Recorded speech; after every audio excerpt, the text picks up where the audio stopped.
Mga K-drama fans saan mang sulok ng mundo, check-in tayo. Comment mo muna kung taga saan ka bago magsimula ang kwento. Sa maingay at mataong dance hall, walang buhay ang mga mata ng lalaking ito na para bang nakalubog siya sa isang mundong ilusyon lang. Wala siyang kamalay-malay na papalapit na sa kanya ang kamatayan. Hindi nagtagal, lumitaw ang isang misteryosong babae. Mabilis siyang kumuha ng kutsilyo at sumugod para saksakin ng diretso sa tiyan ng lalaki. Kahit malakas ang naging tama sa katawan ng lalaki, napakabagal pa rin ang reaksyon niya. Baka mataas pa rin siya sa droga, kaya hindi niya naramdaman ang sakit. Hindi pa rin nasiyahan ang babaeng asasin. Patuloy niyang sinaksak ang lalaki sa kanang bahagi ng dibdib. Puno ng kagustuhang pumatay ang mga mata niya at labis ding natakot ang mga taong nakasaksi sa eksenang ito. Sa sandaling iyon, tuluyan nang nagising ang mga pandama ng lalaki. Natakot siya at tumakbo palayo, pero nagsimula ng dumugo ang sugat sa katawan niya. Dahil sa eksenang ito, natakot ang mga tao at nagsitabi silang lahat. Wala ring balak ang babaeng asasin na palampasin ng lalaki. Patuloy siyang lumapit. Paulit-ulit na sinaksak ng babaeng killer ang binata sa likod at hita. Sa huli, sinaksak niya ang lalaki sa leeg. Akala mo isa itong nakakatakot na pagpatay, pero ang totoo, hindi pala. Ang eksena sa itaas ay imahinasyon lang ng isang babaeng forensic doctor. Ang pangalan niya ay Sehyoon. Siya mismo ang gumanap para muling buuin ang madugong eksena ng pagpatay. Habang patuloy na humahanga si Inspector Jin-woo sa kasipagan ni forensic Dr. Sehyoon sa trabaho, pwede naman sanang manatili si Sehyoon sa opisina at hintaying dalhin sa kanya ang mga ebidensya. Pagkatapos, kailangan lang niyang suriin at analisahin ang mga iyon. Pero madalas, gusto ni Sehyoon na personal na pumunta sa lugar para suriin ang sitwasyon. Ayon sa impormasyong nalaman ni Jin-woo, ang biktima ay si Seong-hyup. 29 na taong gulang siya ngayong taon at isa siyang profesional na baseball player. Inatake si Seong-hyup habang wala siyang kalaban-laban bandang 2:00 ng madaling araw. Napakalalaki ng mga sugat sa dibdib, tiyan at leeg ni Seong-hyup. Naniniwala si Sehyoon na alam ng killer na patay na si Seong-hyup pero sinaksak pa rin niya ito sa leeg. Malaki ang posibilidad na nakaramdam ng saya ang killer. Nang sumunod si Sehyoon kay Jin-woo papunta sa interrogation at detention area, napansin niya ang isang kahina-hinalang drug addict. Kalmado niyang inilapit sa harap nito ang kutsilyong nakuha sa crime scene. Kahit wala sa tamang ulirat ang lalaking ito, napakasama ng ngiti niya. Kitang-kita sa mga mata niya ang saya nang makita niya ang dugo ang kutsilyo. Hindi agad binigyan ni Sehyoon ng oras ang lalaki para makapag-react. Kinuha niya ang batong palanggana sa mesa at malakas itong ipinalo sa ulo nito dahilan para mahilo siya. Wala pang 10 minuto mula nang pumasok siya sa silid, nahanap na ni Sehyoon ang suspek. Pagkatapos noon, dinala na ni Jin-woo at ng mga pulis ang drug addict. Kasabay nito, sa isang maliit na eskinita sa gitna ng Yongcheon City, palihim na sinusundan ni Captain Jong-hyun at ng mga tauhan niya ang isang manyak.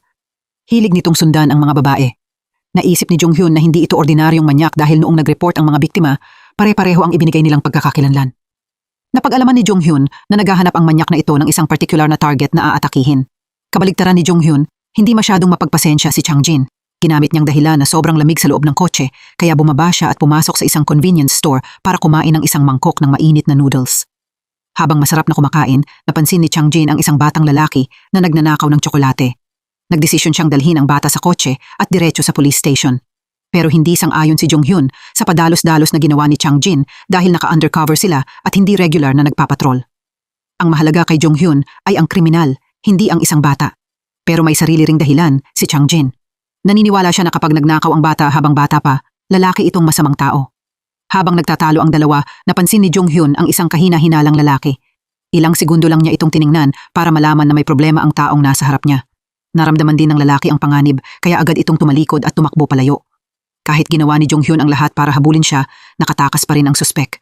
Muntik pa siyang masagasaan at masaktan. Samantala, matapos malutas ni Sehyoon ang kaso ng bangkay sa bar, nagpatuloy siya sa pag-iimbestiga ng panibagong kaso. Isang driver ang kusang lumapit at umaming siya ang may kasalanan. Pero hindi naniwala si Sehyoon. Nagsagawa siya ng imbestigasyon at may natuklasang kakaiba. Hindi namatay ang biktima sa isang aksidente, kundi sinakal hanggang mamatay. Pagkatapos noon, inutusan agad ni Sehyoon ang kanyang tauhang si Min-ho na magpadala ng mensahe kay Jin-woo. Sinabi niyang pagtuunan nito ng pansin ang totoong kapatid na lalaki ng biktima dahil may alitan sila ng nakababatang kapatid tungkol sa mana.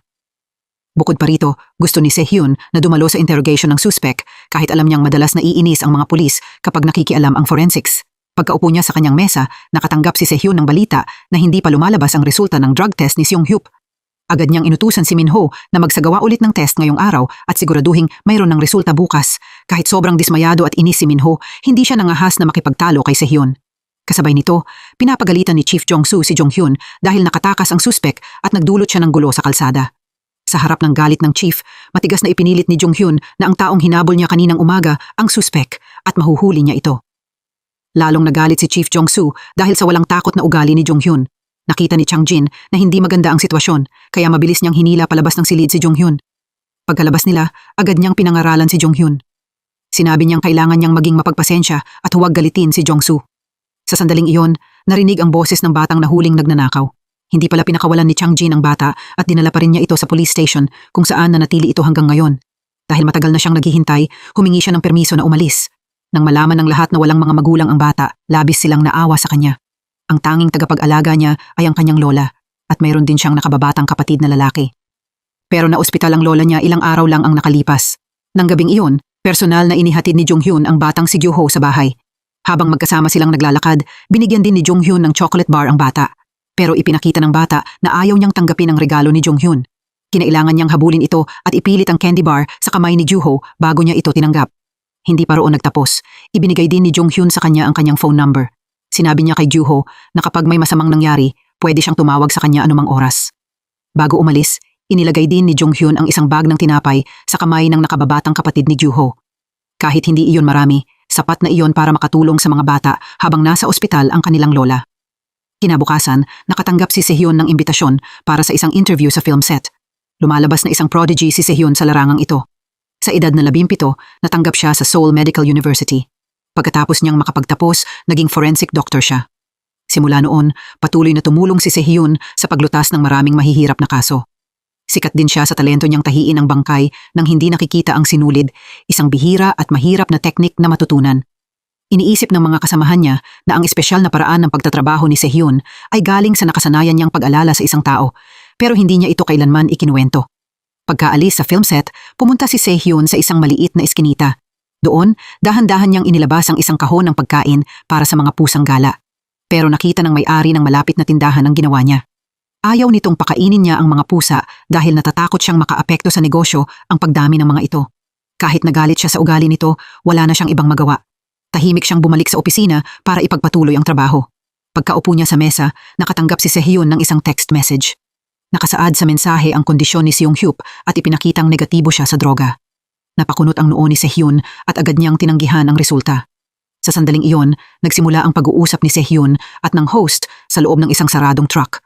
Naroon ang madugong killer. Nakikinig siya sa interview habang dahan-dahang kumukuha ng mga uod at inilalagay ang mga ito sa bangkay ng namatay.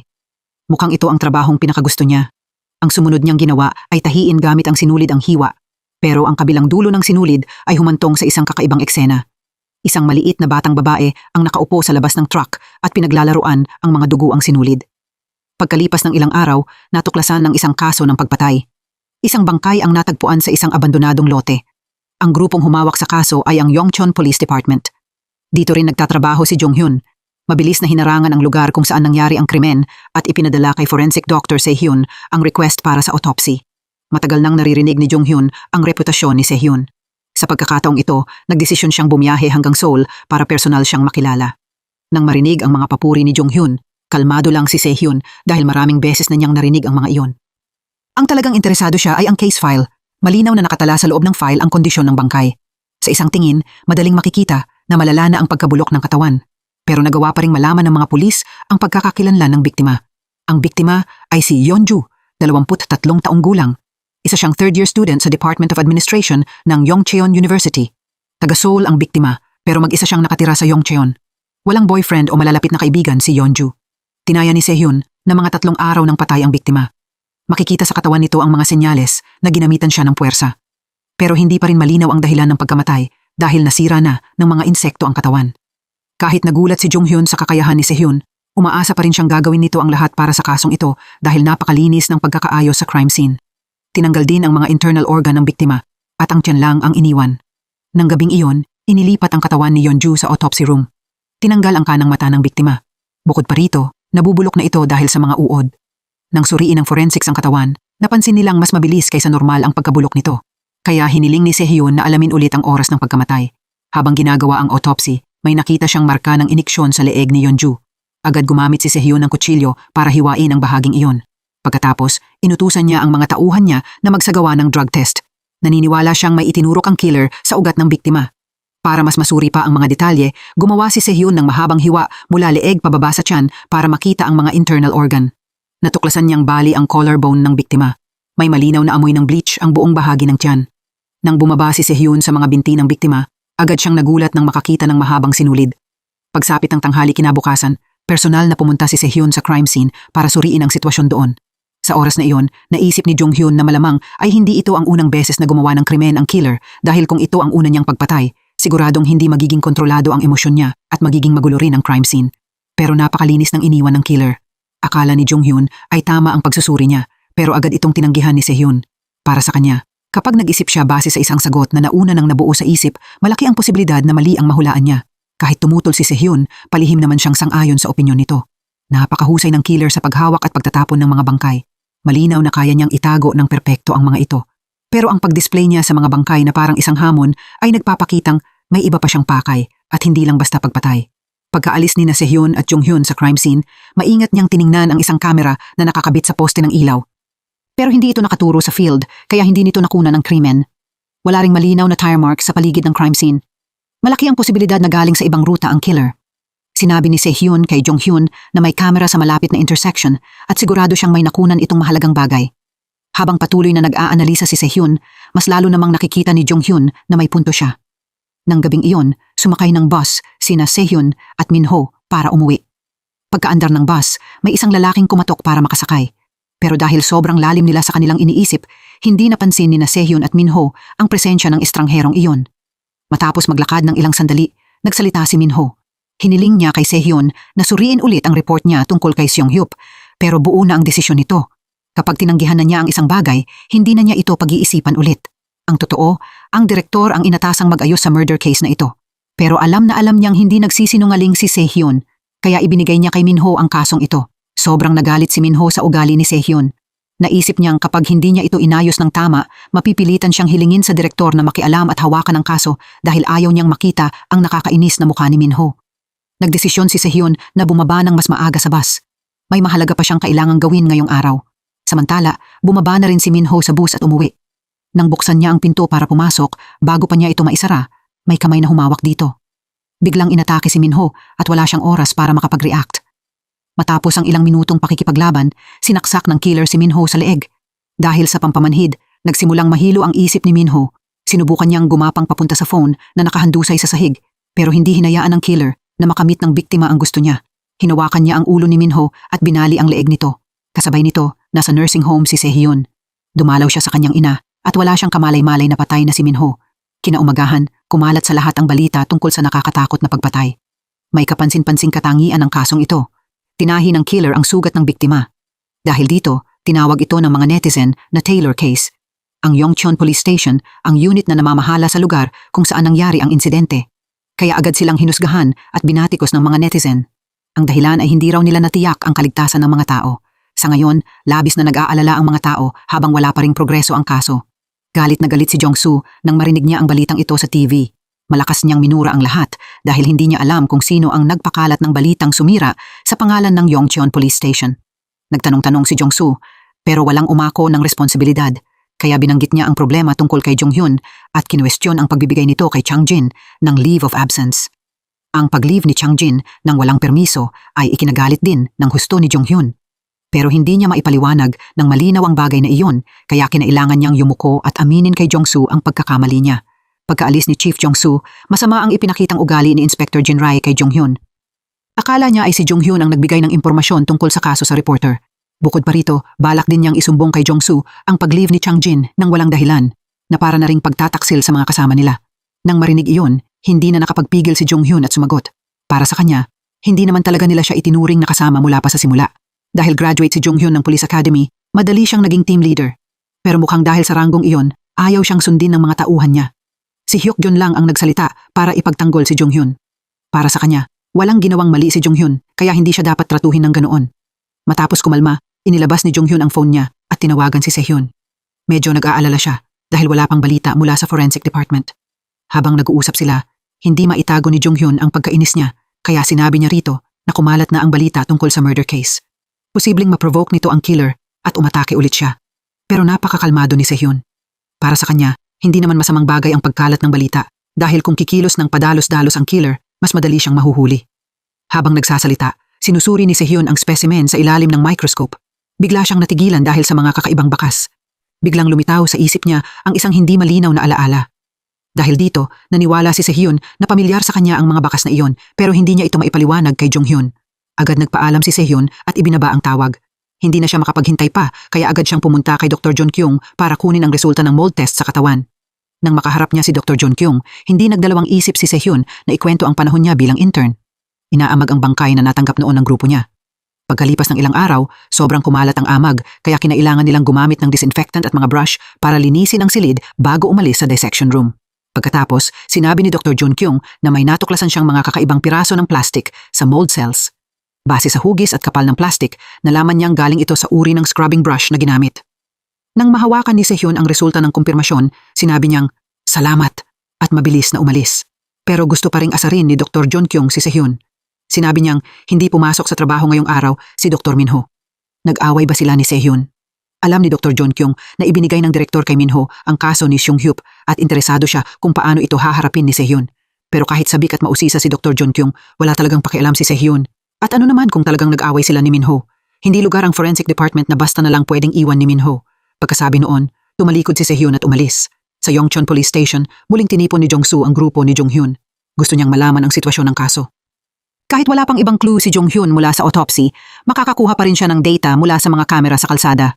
Mula roon, iimbestigahan niya ang mga may-ari ng mga sasakyang dumaan sa lugar at malaki ang posibilidad na mabilis na matukoy ng mga pulis ang suspek.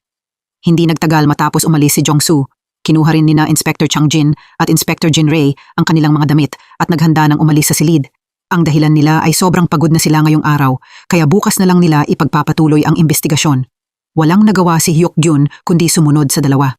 Muling naiwan mag-isa si Jonghyun. Wala siyang ibang magagawa kundi manatili para mag-overtime. Kasabay nito, sa katahimikan ng gabi, buong lakas na hinihila ng isang maliit na batang babae ang isang mabigat na maleta. Siya ang batang babaeng nakaupo noon sa trunk ng kotse at pinaglalaruan ang dugo ang sinulid. Mukhang sobrang dalas ng makasalamuhan ng batang ito ang mga bangkay, kaya wala man lang makikitang takot sa mukha niya sa sandaling iyon. Habang binubuksan niya ang zipper ng maleta, nagdikit siya ng maliit na advertisement sa poste ng kuryente. May nakasulat doon tungkol sa isang private detective service na nag-iimbestiga ng mga kaso ng selos at naghahanap ng mga tao. Matapos ang gawain, agad nang umiti nang nakakatakot ang maliit na batang babae. Ilang sandali lang matapos siyang umalis, natuklasan ang isang bangkay. Nang gabi ring iyon, ipinatawag ang Yongcheon Police Force. Mabilis na sinuri ng mga pulis ang crime scene at nalaman nilang pinagputol-putol ang mga braso at binti ng biktima at pinutol din ang lahat ng mga buko ng mga daliri. Liblib ang lugar na ito kaya walang nakatuklas kung sino ang nagdala ng bangkay rito. Lalo pang gumugulo ang sitwasyon. Mukhang walang kinatatakutan ang killer. Patuloy siyang umaatake nang walang pinapalampas. Galit na galit si Jonghyun sa oras na iyon. Hindi niya pwedeng hayaang patuloy na pumatay ang killer ng sunod-sunod. Kasabay nito, sa opisina ni Sehyun, inutusan niya ang assistant niya na kolektahin ang lahat ng panlinis na brush na ginagamit sa bahay para masuri. Tungkol naman sa mga sample ng lupa, wala pa ring resulta ng analysis dahil hindi pumapasok sa trabaho si Minho. Medyo nagulat si Sehyun. Hindi niya inakalang magagalit ito ng ganoon katagal. Nagkaroon lang naman silang dalawa ng maliit na hindi pagkakaunawaan. Posible bang magbitiw si Minho sa trabaho dahil lang doon? Nalulungkot si Sehyun nang ipatawag siya ng direktor dahil hindi niya tinanggap ang death report ng biktimang si Seung-hyup. Napilitan ng direktor na tawagin siya para madaliin siya. Alam din nitong maraming araw nang hindi pumapasok sa trabaho si Minho. Kaya gusto niyang si Sehyun na ang gumawa ng paraan para ayusin ang problema nilang dalawa. Kahit sobrang sama ng loob ni Sehyun, kinailangan niyang tawagan si Minho para linawin ang sitwasyon. Pero kahit ilang beses siyang tumawag, hindi pa rin sinagot ni Minho ang phone. Nang papunta na sana si Sehyun sa bahay ni Minho, nakita niyang nagmamadaling lumapit si Jonghyun. May bagong autopsy order, kaya kinailangan nitong puntahan agad si Sehyun.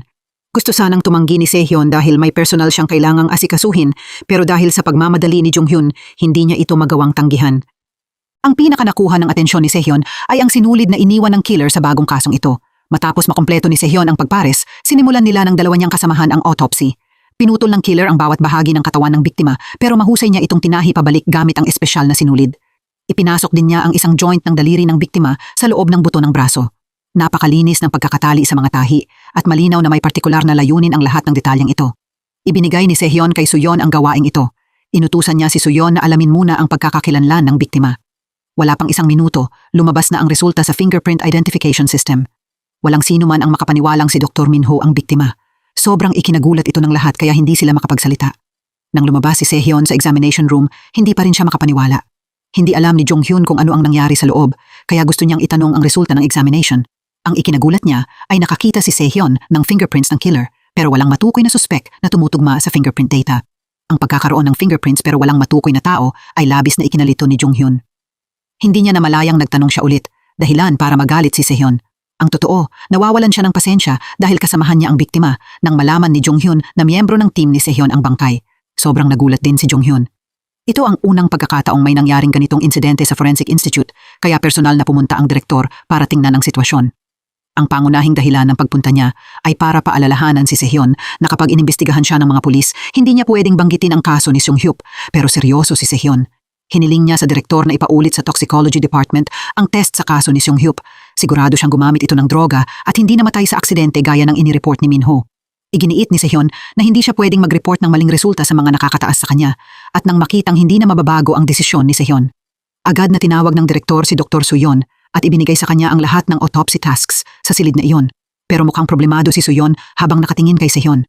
Hindi siya forensic doctor kaya hindi niya kayang gawin mag-isa ang autopsy gaya ni Sehyon. Pero hindi pwedeng suwayin ni Suyon ang direktor. Nangako rin itong susuportahan ng buong lakas si Suyon sa bago niyang tungkulin. Sa harap ng lahat, patuloy na pinuna ng direktor si Sehyon. Sinabi niyang hindi ito marunong umunawa, matigas ang ulo at gustong gawin ang lahat sa sarili niyang paraan. Sinabi rin niyang nadamay si Sehyon sa pagkamatay ni Minho. Kinabukasan, direktang pumunta si Jong-hyun sa Forensic Institute para imbestigahan si Sehyon.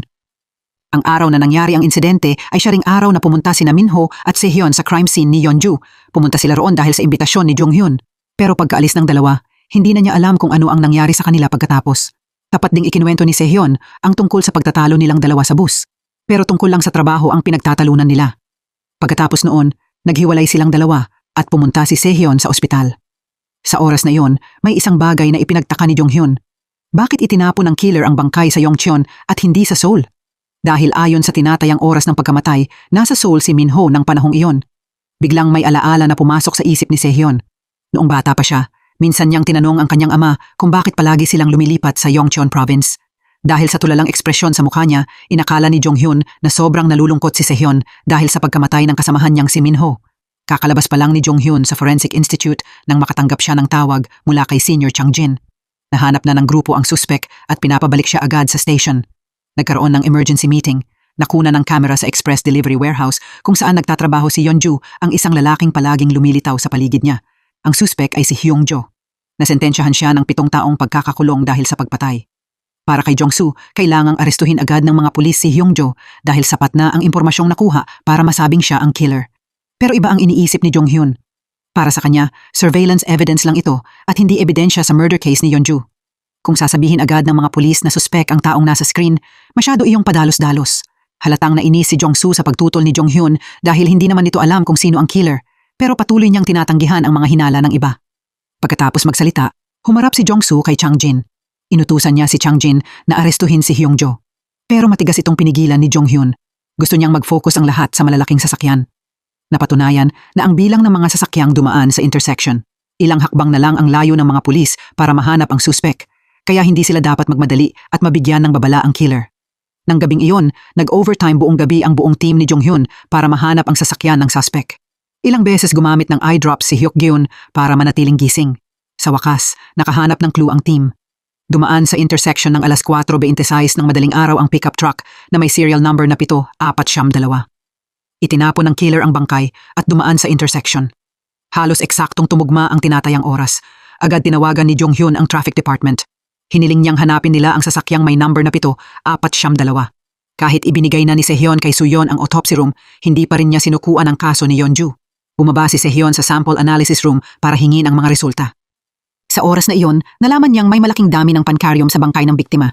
Isa itong muscle relaxant na nagdudulot ng pagkaparalisa at madalas gamitin sa mga kaso ng paglalason. Kaunting pancarium lang ay sapat na para agad maparalisa ang katawan. Nang marinig ni Sehyon ang pangalan ng substance na ito, biglang nagbago ang ekspresyon niya. Mukhang pamilyar na pamilyar siya rito. Nang gabing iyon, biglang pumasok sa isip ni Sehyon ang mga nakakatakot na larawan.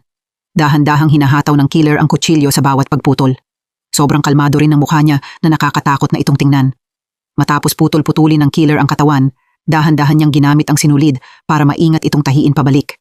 Pagkatapos, may isa pang eksenang lumitaw sa isip ni Sehyon. Eksena iyon ni Sehyon noong bata pa siya. May hawak siyang toothbrush. Kinukuskus niya ang dugo sa pader habang binibilang ang mga kumpas. Sumunod naman ang eksena ni Sehyon na nakaupo sa isang bato. Dahan-dahan niyang isinubo ang mga rice roll. Patuloy na lumilitaw ang mga pamilyar na larawan. Dahil dito, hindi mapakali si Sehyon. Sa tahimik na gabi, palihim na nagsimula ng misyon ang team ni Jonghyun. Matapos silang kumatok sa pinto at walang sumagot, nagkasundo silang sirain ang pinto at pasukin ang bahay. Nasa loob pa rin ng bahay ang suspek. Nakita niya ang mga pulis at natatakot na tumakbo papasok sa silid. Pagkatapos, tumakas siya sa bintana. Nang makita ito ng mga pulis, agad nila siyang hinabol. Nahihirapan silang mahuli ang suspek dahil kabisado nito ang lugar. Pero sa huli, nahuli rin ng mga pulis ang suspek. Samantala, muling nakalma si Sehyon. Nag-focus siya sa mga litratong kinuha niya sa dissection room.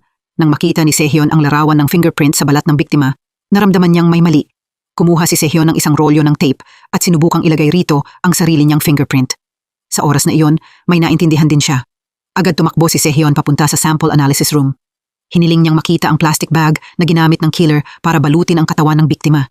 Nagsuot si Sehyon ng gloves at nakakita ng isang piraso ng tape. Hiniling niya sa mga tauhan niya na suriin ito para sa kanya. Wala pang 10 minuto, naglabas ang testing machine ng resulta ng isang kumpletong fingerprint. Tumugma ito sa fingerprint na lumitaw sa balat ng biktima. Maingat na tiningnan ni Sehyon ang result sheet. Biglang umalingaw-ngaw sa kanyang mga tainga ang mga salita mula sa nakaraan. Huwag mong hayaang pagalitan ka ng iyong ama. Huwag kang mag-iwan ng kahit anong bakas. Huwag kang mag-iwan ng fingerprints.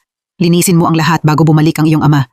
Kinaumagahan, ipinatawag si Sehyon ng local police para tanungin dahil may namatay na pusang gala. Ang babaeng nakaaway niya noong nakaraang araw pala ang nagsumbong kay Sehyon sa mga pulis. Akala niya si Sehyon ang pumapatay sa mga pusang gala.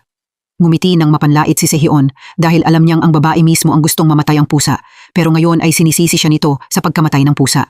Patuloy itong umastang mahal niya ang mga hayop, pero dahil walang mga kamera sa lugar at walang ebidensya ang babaeng nag-report ng kaso laban sa kanya, hindi pwedeng ikulong ng mga pulis si Sehyon. Nang bumalik si Sehyon sa kanyang opisina, galit niyang itinapon sa basurahan ang lahat ng pagkain ng pusa. Pakiramdam niya, problema lang ang ibinibigay sa kanya ng pagiging mabait. Kakalma pa lang ni Sehyon nang makatanggap siya ng tawag mula kay Jonghyun. Gusto nitong sabihin sa kanya na nahuli na niya ang suspek. Pagkarinig niya rito, naramdaman ni Sehyon na may mali. Pero bago pa siya makapagsalita, ibinaba na ang tawag sa kabilang linya. Nangako si Jonghyun na kukontakin siya ulit mamaya. Alam ni Sehyon na hindi siya makakatawag, kaya mabilis niyang dinala sa police station ang soil sample na sinuri niya para makipagkita kay Jonghyun. Hindi tulad sa crime scene, may nakitang sodium sa lupang dumikit sa plastic. Pakiramdam ni Jonghyun, talagang kahina-hinala ang detalyeng ito. Dahil nasa Cheonggon Port ang warehouse ng suspek, hindi nakakaiba kung may sodium, asin at tubig dagat sa lupa. Naniniwala siyang malapit ng aminin ng suspek ang krimen. 3 oras bago nangyari ang insidente, nakunan din ng kamera ang suspek sa harap ng kimbap shop sa intersection na pinuntahan ni Yeonju. Sa ngayon, sinusuri ng mga pulis kung iisang tao lang siya at ang killer. Kinuha ni Sehyon ang mga larawang ibinigay sa kanya ni Jonghyun. Totoo ngang halos magkapareho ang damit ng suspek at ng taong nasa mga larawan. Hiniling niyang makita ang mukha ng suspek. Matagal na kinumbinsi ni Sehyon si Jonghyun bago siya nito pinayagang pumasok sandali sa interrogation room. Tiningnan ni Sehyon ang suspek na nasa harap niya. Biglang sumakit ang kanyang puso. Hindi niya namalayang mahigpit na pala niyang hawak ang manggas niya. Nang tuluyan ng itaas ng lalaki ang kanyang ulo, saka lang nakahinga ng maluwag si Sehyon dahil hindi ito ang taong iniisip niya.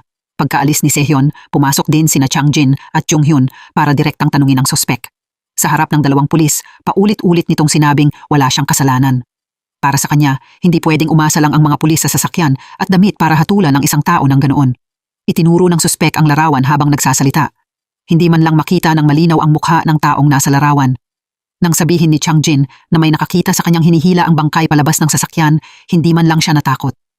Sa halip, malakas siyang tumawa at tinawag na baliw si Changjin. Sinabi niyang kahit gaano pa siya katapang, hindi siya maglalakas loob na pumatay ng tao. Pagkaraan ng ilang sandali, parang may biglang naalala ang suspek. May package siyang dinala kamakailan. Punit ang kahon, kaya kinailangan itong balutin ng plastic.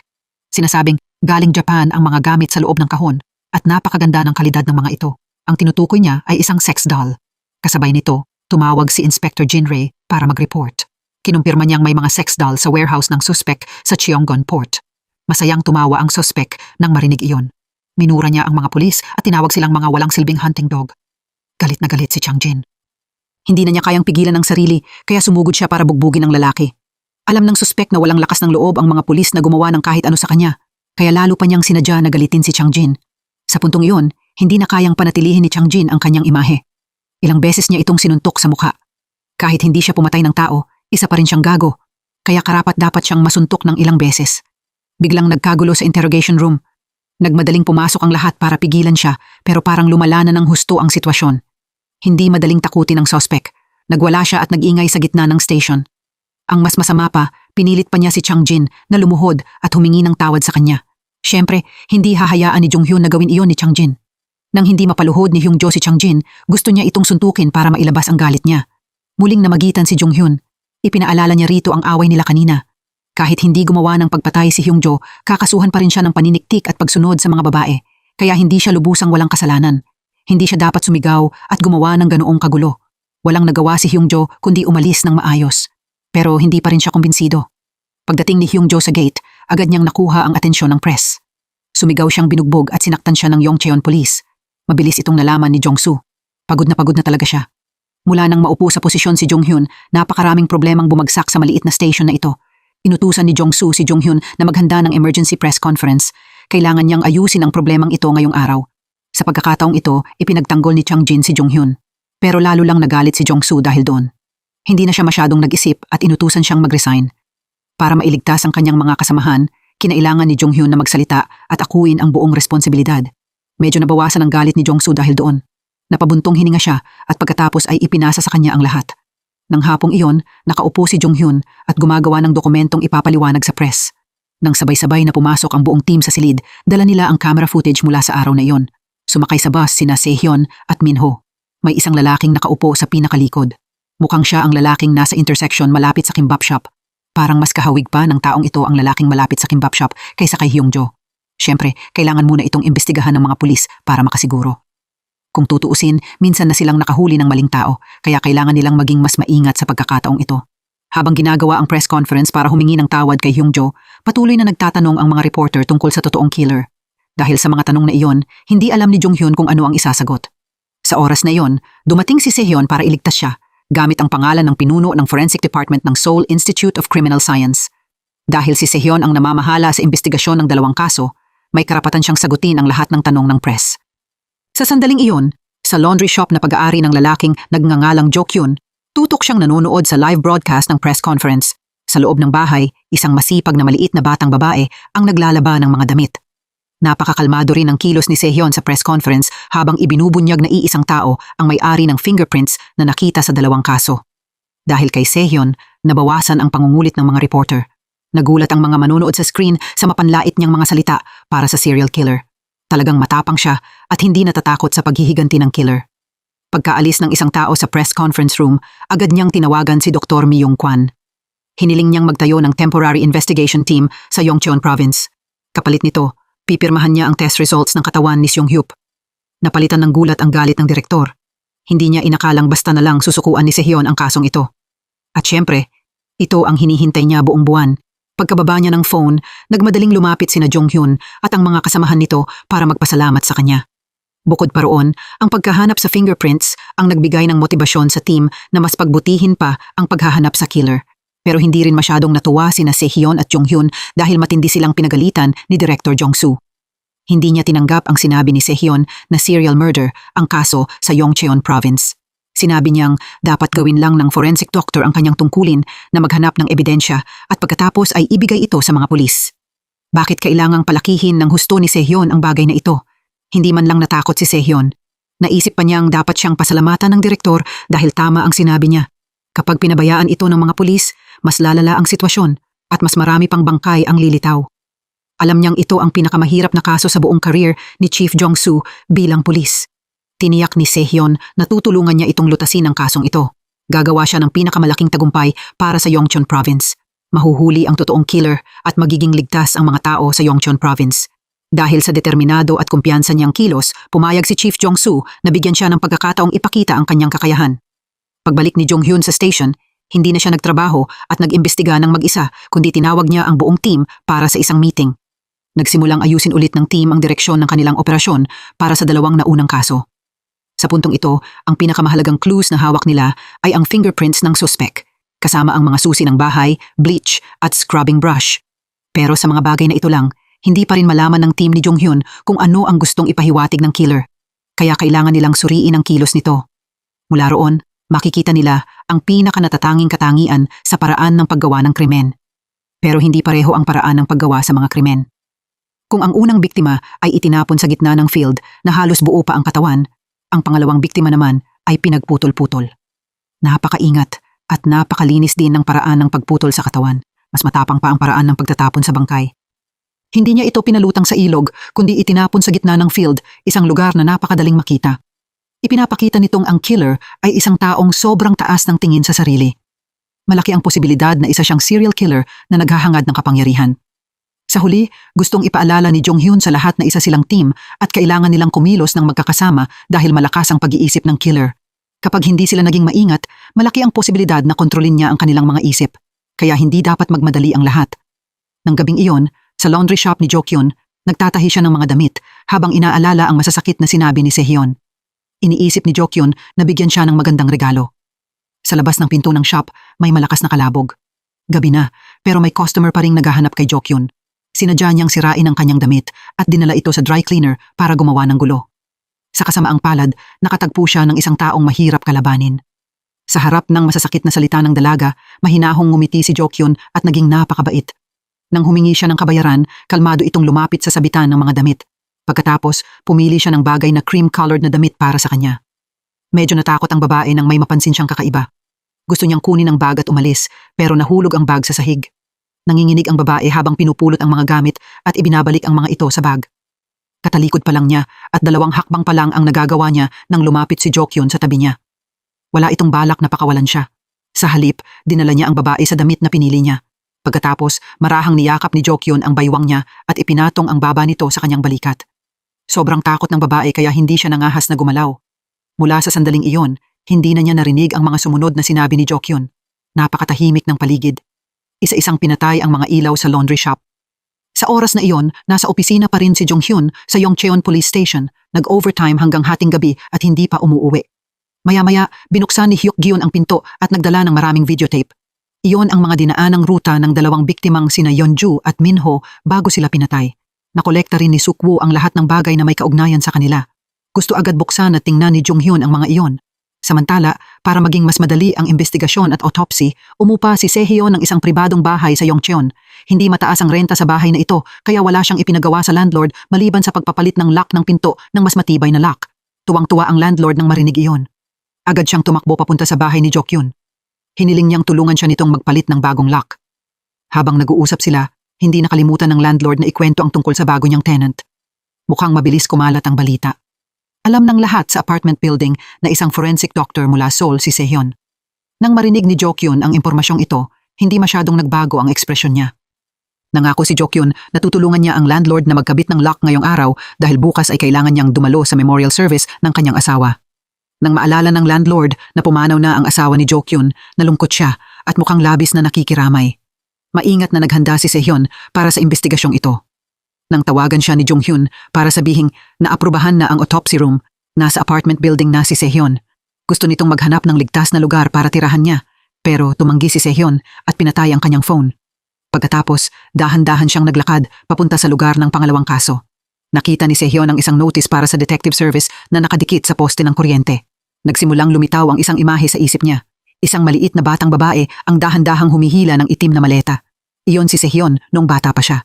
Sumunod ang eksena ng kanyang ama na dahan-dahang binubuksan ang pinto. May mga bahid ng dugo sa ilalim ng kanyang mga paa. Dinurog niya ang ulo ng kanyang asawa gamit ang sarili niyang mga kamay. At ang babaeng iyon ang tunay na ina ni Sehyeon. Kahit sobrang takot si Sehyeon noong panahong iyon, sinabi ng isip niya na tumayo at tumakbo papunta sa banyo. Mabilis siyang kumuha ng tuwalya at pinunasan ang lahat ng bahid ng dugo na iniwan ng kanyang ama sa sahig. Ang lalaking iyon ang may-ari ng laundry shop ni Jo-kyun. Para kumpirmahin ang dinaanang ruta ni Minho, sumakay si Jong-hyun sa bus na sinakyan ni Minho bago ito namatay. Nang makarating si Jong-hyun sa bahay ng biktima, madilim na at 8:05 na ng gabi. Nang tingnan niya ang recording ng kamera, nakita niyang lumitaw ang isang lalaking nakaitim. Sinundan nito si Minho papunta sa eskinita at doon nawala ang dalawa. Ang tamang sagot ay nasa dulo ng kalsadang ito. Nag-focus si Jong-hyun sa pagtukoy sa pinakamahalagang punto. Gaya ng sinabi ni Jo-kyun sa kapitbahay niyang landlord, kailangan niyang bumalik bukas sa kanyang hometown para magdaos ng memorial service para sa kanyang asawa. Pero ang totoo, nagmaneho si Jokyun para asikasuhin ang katawan ng malas na babaeng customer. Dinala niya ang sasakyan sa malalim na kagubatan. Matapos niyang utusan ang ampon niyang anak na linisin ang loob ng sasakyan, pumasok siya sa trunk. Nakahanda na ang lahat ng kagamitan. Isinuot ni Jokyun ang salamin niya at sinimulang hiwain ang bangkay. Sobrang sanay siya rito kaya walang makikitang kaba sa mukha niya. Sa labas, dahan-dahang isinubo ni Sehyon ang bawat piraso ng kimbap at nginuya ang mga iyon. Hindi niya alam kung ano ang ginagawa ng ampon niyang ama sa loob ng sasakyan. Ang alam lang niya, kapag natapos na si Jokyun sa kanyang ginagawa, siya ang maglilinis. Habang magkasalong kumakain sina Sehyon at Jonghyun, marami pa ring bagay na gustong itago ni Sehyon mula kay Jonghyun. Hindi dahil pinoprotektahan niya ang killer, kundi dahil gusto niya itong kumpirmahin ng personal. Gustong malaman ni Sehyon kung ang killer ba ang taong iniisip niya. Kaya nang tanungin ni Jonghyun si Sehyon kung may bago siyang natuklasan sa DNA results ng biktima, itinago niya ang katotohanang may paralytic agent sa katawan ng biktima. Siyempre, lubos na naniwala sa kanya si Jonghyun. Ibinahagi pa nito ang sarili niyang hinala. Hinala niya na posibleng isang taong nakatira sa Yongcheon province ang killer. Kahapon, tiningnan ni Jonghyun ang maraming kamera malapit sa bus stop, pero wala sa mga iyon ang malinaw na nakakita sa mukha ng killer. Ibig sabihin, kabisado niya ang mga kalsada sa Yongcheon. Balak din ni Jonghyun na maglabas ng wanted notice. Alam niyang mas magiging alerto ang killer dahil dito, pero ang totoo, napaka-epektibo ng paraang ito. May ilang katangian na tanging mga kakilala lang ang makakaalam kaya hindi makakapagtago habang buhay ang killer. Sa sandaling iyon, tumunog ang phone ni Sehyon. Gusto nang tumatawag na i-report ang resulta ng forensic examination mula sa Seoul Center. Inireport ni Dr. John Kyung na ang parehong paralytic drug mula sa unang kaso ay nakita rin sa pangalawang kaso. Pero hindi sinabi ni Sehyon kay Jonghyun ang clue na ito. Nagtaka si Jonghyun kung may mga marka ba ng karayom sa katawan ng biktima, kaya hindi nakita ng forensics ang droga sa dugo. Walang nagawa si Sehyon kundi idahilan na 72 oras nang patay ang katawan ni Yeonju, kaya normal lang na mahirap itong matukoy. Tungkol naman sa biktimang si Minho, hindi makita ang kanyang leeg, kaya nahirapan ang forensics na alamin kung may mga marka ng iniksyon sa katawan. Napabuntong hininga si Jonghyun nang marinig iyon. Hindi pa naiimbestigahan ng mga pulis ang clue, kaya wala siyang ibang magagawa kundi pakinggan ang paliwanag ni Sehyon. Sa sandaling iyon, tumunog ang phone ni Jonghyun. Tumawag si Sukwoo para sabihin na lumabas na ang forensic results. Iisang tao ang lumitaw sa kimbap shop sa intersection at ang taong nakita sa bus. Kahit malabo ang video, nagawa pa rin itong matukoy ng mga pulis matapos ang matinding pagsusuri. Habang pabalik sa motel, alam ni Sehyon na wala na siyang masyadong oras. Kailangan niyang mahanap ang killer bago si Inspector Jonghyun. Habang nag-iisip si Sehyon, bigla siyang napahinto dahil may nakita siyang nakakatakot sa harap niya. Sinubukan ni Sehyon na kumalma at naglakad papunta sa bangkay. Isa itong dalaga pero pinutol ang bawat joint ng kanyang mga braso at binti. Pagkatapos, maingat na tinahi pabalik ang katawan gamit ang espesyal na sinulid. Kukunin na sana ni Sehyon ang scalpel para suriin iyon sa mismong lugar nang biglang tumunog ang phone. Dahil hindi kilala ang number, hindi siya agad nagsalita at pinindot lang ang answer. Narinig ang boses ng isang lalaki mula sa kabilang linya. Tinawag siya nitong Sehyon. Yun ang pangalan ni Sehyon noong bata pa siya. Maliban sa mga magulang niya, walang ibang nakakaalam sa pangalang iyon. Naupo siya sa lupa dahil sa pagkalito. Matapos ang ilang sandali ng takot, muling kumalma si Sehyon at ipinagpatuloy ang pagsagot sa phone. Ang lalaking nasa kabilang linya ay ang tunay na ama ni Sehyon. Birthday niya ngayong araw at gusto nitong bigyan ang kanyang anak ng espesyal na regalo. Habang nagsasalita si Jokyun, may narinig na kakaibang tunog si Sehyon. Hinabol niya ito pero nahuli pa rin siya ng isang hakbang. Nang makarating siya sa dulo ng eskinita, isang maleta na lang ang natira sa kalsada. Sa hawakan nito ay may isang rolyo ng kima, ang paboritong pagkain ni Sehyon noong bata pa siya. Sa pagkakataong ito, nagpakita si Jokyun sa harap niya. Gusto niyang maglaro ng masayang laro kasama ang kanyang anak. Matagal nang nahulaan ni Sehyon ang katotohanan. Alam niyang gawain ng kanyang ama ang trick na ito. Ngayon, nakumpirma niyang tama ang kanyang hinala. Pero lalaban siya hanggang sa huli para ilantad si Jokyun. Hindi pwedeng hayaan ni Sehyon na patuloy itong gumawa ng masama. Hindi nagtagal, nakatanggap ng report ang Yongcheon Police Station mula sa area manager. Agad silang pumunta sa crime scene. Wala pang isang buwan, ito na ang pangatlong murder case na kailangang hawakan ng team. Sa pagkakataong ito, sinadyang ilagay ng killer ang bangkay malapit sa police station. Talagang mababa ang tingin niya sa mga pulis. Matapos matukoy ng mga pulis ang pagkakakilanlan ng biktima, agad nilang isinara ang crime scene. Medyo nagtaka si Jonghyun kung sino ang nag-report ng kaso, kaya tinanong niya ang iba. Sinundan ng mga mata niya ang direksyong itinuturo ng security guard. Sobrang nagulat si Jonghyun nang malaman niyang si Sehyon ang nag-report ng kaso. Nang dalhin siya pabalik sa police station, agad napansin ni Inspector Jinrai na hindi normal ang kilos ni Sehyon. Kaya agad niya itong tinanong, bakit iminungkahi ni Sehyon na magtayo ng autopsy room sa Yongcheon? Dahil ba gusto niyang ma-promote gaya ng kasamahan niyang si Minho na sinabing siya mismo ang gagawa ng kaso. Pagkatapos ay siya rin ang lulutas nito para madali siyang ma-promote? Bilang sagot sa hinala ni Inspector Jinrai, agad tinanong ni Sehyon ang mga pulis na naroon. Kung kailangan bang mamatay ng walang hustisya ang mga kasama nila gaya ni Minho, pababayaan din ba nila iyon? Taga-Forensic Institute si Minho, kaya seryoso si Sehyon sa pag-iimbestiga ng kasong ito. Dahil sa nakakakumbinsing mga salita ni Sehyon, hindi nakapagsalita ang lahat. Tahimik na lang nila siyang pinanood na umalis. Habang nasa daan, hinatid ni Jung-hyun si Sehyon pabalik sa examination room at nakonsensya rin siya. Kinailangan niyang ipaliwanag sa kanya na medyo sensitibo ang lahat ngayon dahil pangatlong kaso na ito pero wala pa ring nakikitang malinaw na clue ang mga pulis. Gusto ni Jung-hyun na maiwasan ang anumang hindi inaasahang pangyayari at panatilihing ligtas si Sehyon kaya binigyan niya ito ng relo. Nakasave na sa relo ang phone number niya. Kapag nalagay sa panganib si Sehyon, pwede siyang tumawag. Mas madali ito kaysa may mga bodyguard na sumusunod para protektahan siya. Sa examination room, isa-isang nagsimulang bumukas ang mga ilaw. Handa na si Sehyon na kumuha ng sample. Bahagyang nakakurba ang hiwa sa katawan. Ipinapakita nitong pinagputol-putol ng killer ang katawan ilang oras matapos mamatay ang biktima. Maraming defensive wounds ang buong kaliwang kamay ng katawan. May mga bakas ng natuklap na balat mula sa pulso hanggang sa palad. Ipinasok ni Sehyon ang gunting. Sinimulan niyang putulin ang lahat ng tahing nagsara sa bibig ng biktima. Pagkatapos, may hinila siyang isang bagay na nakarolyo.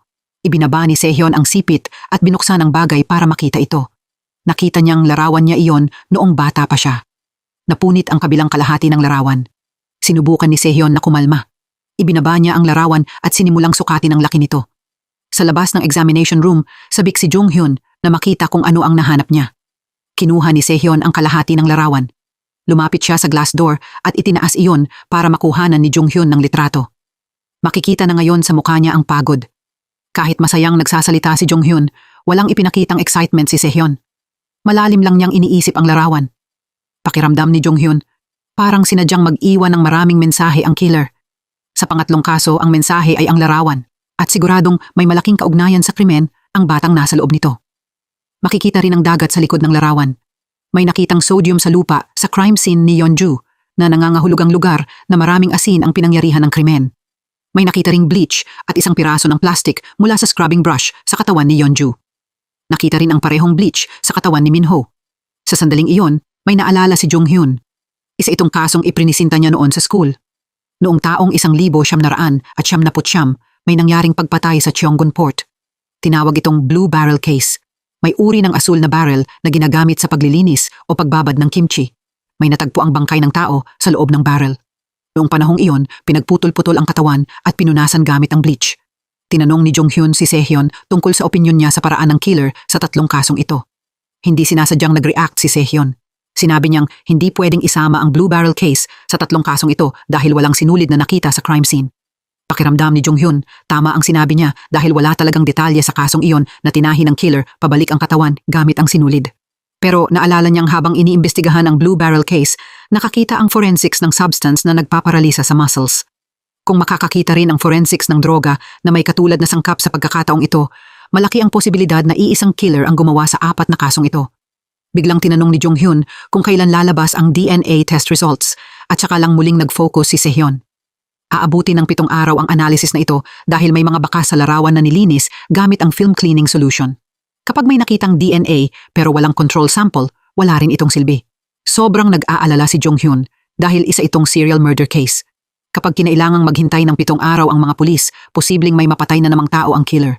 Alam ni Sehyon na nagmamadali ang mga pulis pero kahit madaliin niya ito, aabutin pa rin ng hindi bababa sa 4 na araw bago makuha ang preliminary results.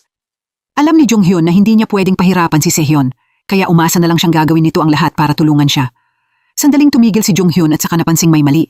Hindi niya kailanman ikinuwento kay Sehyon ang tungkol sa Blue Barrel Case. Paano niya nalaman iyon? Alam din niya ang detalye tungkol sa hindi pagkakita ng sinulid. Noon lang lumingon si Sehyon kay Jung-hyun. Nagsinungaling siyang naimbestigahan na niya dati ang kasong ito dahil may nakita siyang pagkakapareho sa mga naunang kaso. Matapos makipag-usap kay Jung-hyun, bumalik si Sehyon sa dressing room. Maputla ang mukha niya na parang walang kahit isang patak ng dugo. Sa oras na iyon, sa technical room, ginawa ng mga pulis ang nawawalang kalahati ng larawan base sa sukat ng mukha ng batang nasa litrato.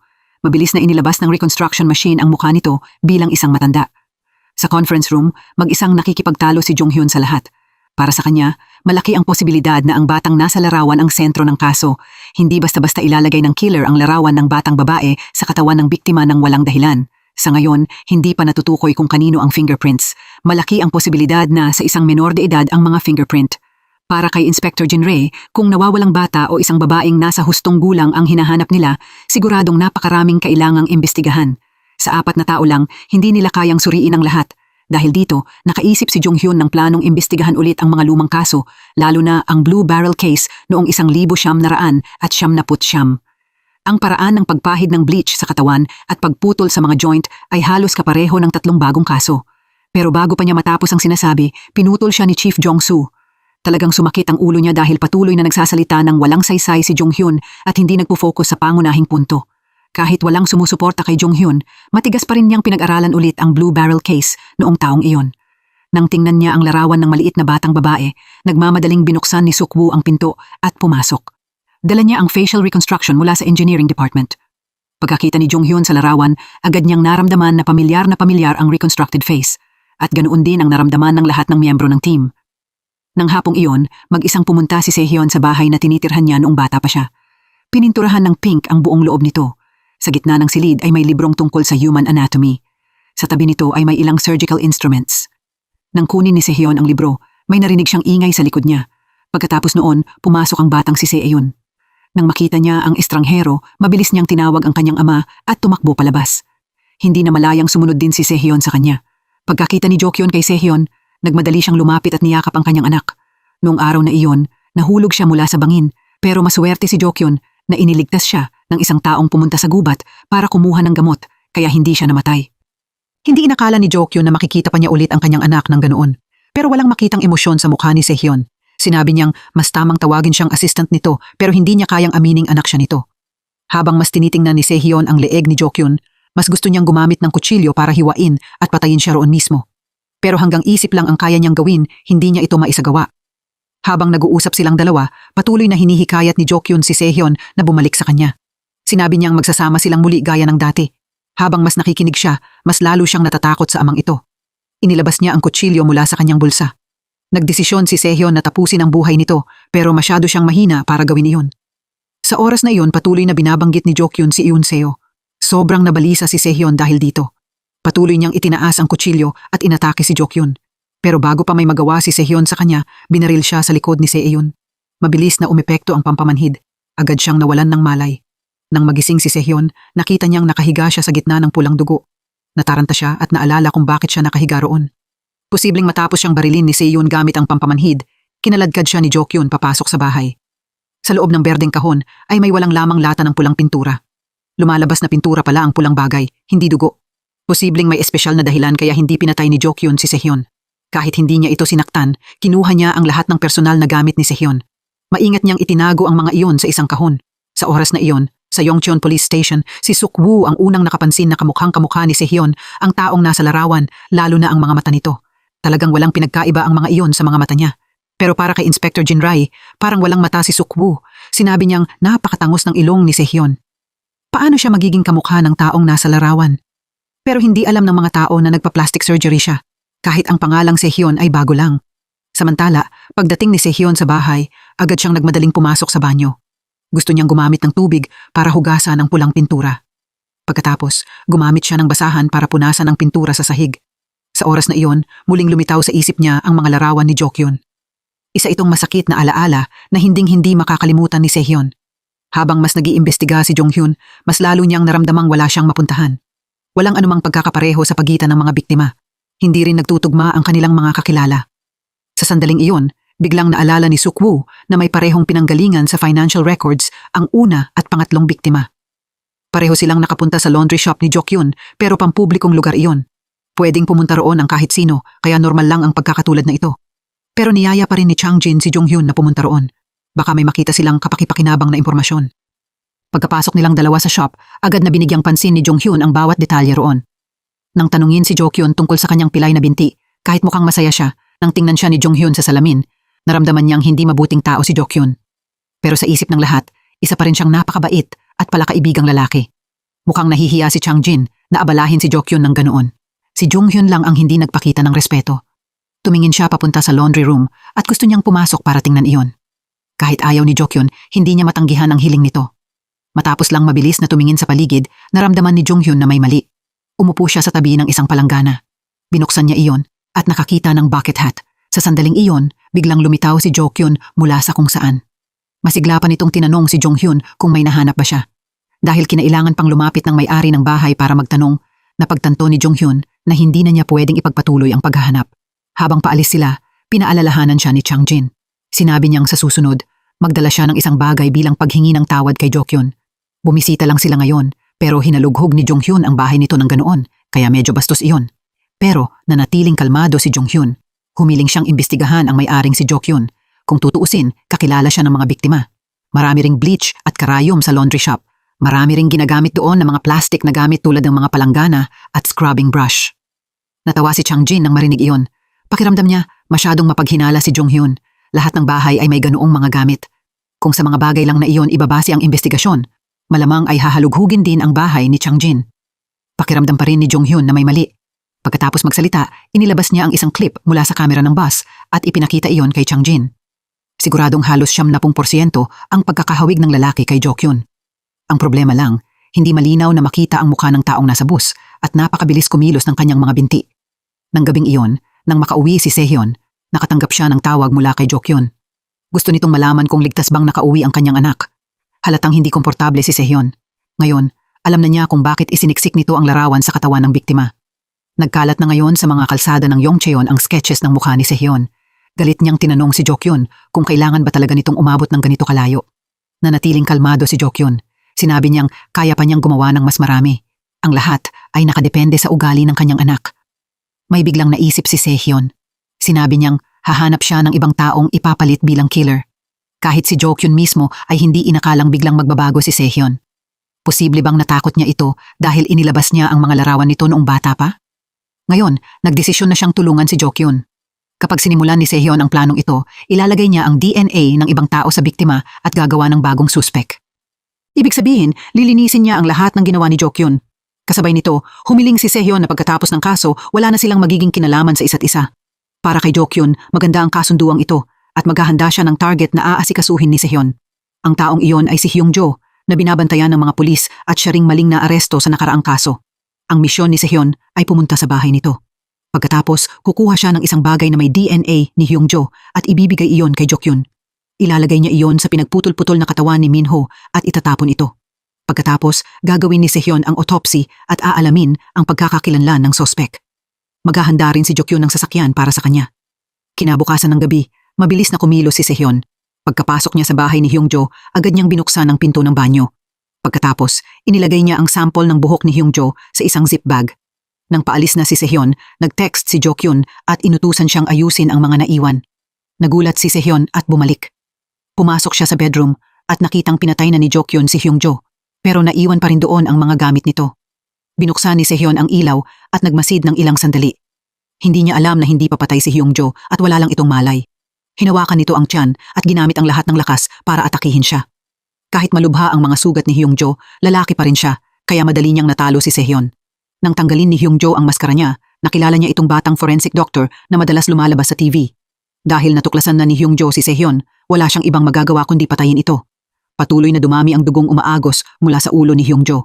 Sigurado siyang patay na talaga ito. Matapos kumpirmahin ni Sehyon na patay na si Hyung-jo, inilagay niya ito sa isang itim na maleta at ipinasok sa trunk ng kanyang sasakyan. Pero hindi alam ni Sehyon na nakunan ng hidden camera na inilagay ni Sehyon ang lahat ng ginawa niya. Kasabay nito, patuloy na nag-overtime si Jonghyun hanggang hating gabi. Sinusuri niya ang mga file ng green box case noong 1,900 at 99. Sa video ng interview sa isang babae, labis itong nabalisa habang ikinukwento ang nakita niya sa kaso. Walang mahalagang detalye ang hindi isinulat ni Jonghyun. Ayon sa sinabi ng babae, isang bata ang kasabwat ng killer sa Blue Barrel case. Maikli ang buhok ng batang iyon at payat ang katawan. Nang marinig ito ni Jonghyun, kusa siyang tumingin sa larawang nakasabit sa board at napabuntong hininga. Sa sandaling iyon, pumasok si Inspector Jin Rai. Gusto lang sana niyang kunin ang ilang personal niyang gamit pero sa hindi malamang dahilan, nanatili siya para magbahagi ng ilang bagay kay Jonghyun. Para kay Inspector Jin Rai, kahit si Jonghyun ang team leader, parang wala siyang pakialam sa kanyang mga kasamahan. Ang dahilan kung bakit palaging wala si Changjin ay dahil may kidney failure ang asawa nito. Kailangang alagaan ni Changjin ang kanyang asawa at mga anak habang pasandin ang mahirap na trabahong ito. Kapag hindi maayos na napamahalaan ni Changjin ang oras niya, malaki ang posibilidad na mawalan siya ng trabaho. Kakaalis lang ni Sukwu sa posisyon bilang probationary officer. Posibleng pagkatapos ng 3 kasong ito, bumalik siya sa dati niyang posisyon. Sa huli, sinisi ni Inspector Jinrae si Jonghyun dahil nagtatrabaho siya nang hindi iniisip ang iba. Dahil sa mga taos-pusong salitang iyon, napagtanto ni Jonghyun kung saan siya nagkamali. Kinaumagahan, pumunta siya para makipag-usap kay Changjin. Nakatulong ang kanilang pag-uusap para gumaan ang pakiramdam ni Changjin. Ang layunin niya ay magtrabaho hanggang sa magretiro. Kaya nang marinig niyang iminungkahi ni Jonghyun na imbestigahan ulit ang Blue Barrel case, agad na nag-alala at nawalan ng gana si Changjin dahil iyon ang kasong naging dahilan para mawalan ng trabaho ang kasamahan niya noon. Nangako si Jonghyun na siya lang ang mananagot sa kaso. Hindi niya hahayaang mapahamak ang kanyang mga tauhan, pero pakikinggan din niya ang mga mungkahi ni Changjin. Gagawin ni Jonghyun ang lahat, pero kasabay nito, sisiguraduhin niyang may matitira pa siyang paraan para makaligtas. Pagbalik ni Jonghyun sa station, matindi siyang pinagalitan ni Jongsu. Ang Blue Barrel case ay nanatiling isang bagay na ayaw galawin ng kahit sino. Nagalit siya ng husto nang patuloy na igiit ni Jonghyun na imbestigahan ulit ang kasong iyon. Mula sa pagmumura, nauwi si Jongsu sa pagmamakaawa habang umiiyak. Nakiusap siya kay Jonghyun na normal na lang mag-imbestiga at huwag nang balikan ang nakaraan. Tumahimik ang buong silid nang biglang magsalita si Changjin. Walang nakakaalam kung ano ang iniisip niya pero nagdesisyon siyang suportahan si Jonghyun. Ibinigay pa niya kay Jonghyun ang phone number at address ng taong nag-imbestiga sa kaso noon. Natulala si Jongsu ng ilang segundo nang makita ang ginawa ni Changjin. Pagkatapos, ipinagpatuloy ni Changjin ang pagtatanggol kay Jonghyun. Sinabi niyang maraming pagkakapareho ang Blue Barrel case at ang 3 bagong kaso kaya dapat hayaan na lang ni Jongsu si Jonghyun na mag-imbestiga. Malay nila, baka may makita siyang kapaki-pakinabang. Nang hindi pumayag si Jongsu sa opinyon niya, tinaasan siya ng boses ni Changjin. Ito ang unang pagkakataong nangahas si Changjin na sagutin si Jongsu kaya hindi makapaniwala si Jongsu. Pero bago pa siya makabawi, nag-alisan na ang lahat. Tahimik nang ngumiti si Jonghyun. Ibig sabihin, pwede niyang ipagpatuloy ang kanyang investigasyon. Pagkaalis ni Jonghyun sa station, nakatanggap siya ng tawag mula kay Dr. John Kyung dahil hindi nito makontak si Sehyon, kaya siya na lang ang tinawagan nito. Ipinaalam ni Dr. John Kyung ang drug test results mula sa pangatlong kaso. May isang uri ng muscle relaxant sa katawan ng biktima. Karaniwang ginagamit ang ganitong gamot sa mga surgical procedure. Kaswal na idinagdag ni Dr. John Kyung na may katulad ding mga gamot na nakita sa una at pangalawang kaso. Itinuring niya itong isang pagkakapareho ng 3 kaso. Nang marinig ito, medyo nagulat si Jonghyun. Hindi ito kailanman sinabi sa kanya ni Sehyon. Sa sandaling iyon, nagsimula siyang maghinala rito. Pagkatapos noon, nagmaneho si Jonghyun papunta sa forensic lab. Pumunta siya roon para hingi ng drug examination reports mula sa una at pangalawang kaso. Kinailangan niyang magsinungaling kay Suyon at sabihing aksidente niyang nabura ang email na ipinadala ni Sehyon kaya hindi siya nangahas na hingin ulit iyon dito. Naiintindihan din ni Suyon ang ugali ni Sehyon kaya naawa siya at ibinigay sa kanya ang confirmation document. Pagkabukas ni Jonghyun sa dokumento, agad siyang natulala sa resulta sa unang page pa lang. Bakit kailangang magsinungaling ni Sehyon? Siguradong may itinatago talaga siyang sikreto. Habang pabalik sa Chong, kinuha ni Jonghyun ang kanyang phone para tawagan si Sehyon, pero hindi niya ito makontak. Nagsimula niyang pagdugtong-dugtungin sa isip ang lahat ng pangyayari. Kitang-kita sa mga mata ni Jonghyun ang magulong nararamdaman niya. Samantala, matapos may uwi ni Sehyon ang katawan ni Hyungjo at maayos itong asikasuhin, siya mismo ang pumili ng lugar kung saan sila magkikita ni Jokyun. Pagdating ni Jokyun, agad niyang tinawagan si Sehyon. Pero itinapon ni Sehyon ang kanyang phone sa trunk ng sasakyan. Habang binubuksan ni Jokyun ang trunk at hindi siya nakatingin, lumapit si Sehyon mula sa likod at isang beses siyang hinampas sa batok gamit ang bakal na pamalo. Agad nawalan ng malay si Jokyun sa mismong lugar. Pagkatapos noon, lumapit si Sehyon sa pickup truck nito. Gusto niyang kumpirmahin kung sumunod ba si Sehyon o hindi. Medyo matalino ang bata. Yumuko si Sehyon para hindi siya makita ni Sehyon. Matagumpay siyang nakatakas mula rito. Maingat at mahigpit na itinali ni Sehyon si Jokyun. Pagkatapos, gumamit siya ng syringe para kumuha ng dugo nito. Masayang tumawa si Jokyun. Akala niya walang silbi ang ginagawa ni Sehyon dahil matagal nang patay si Jokyun.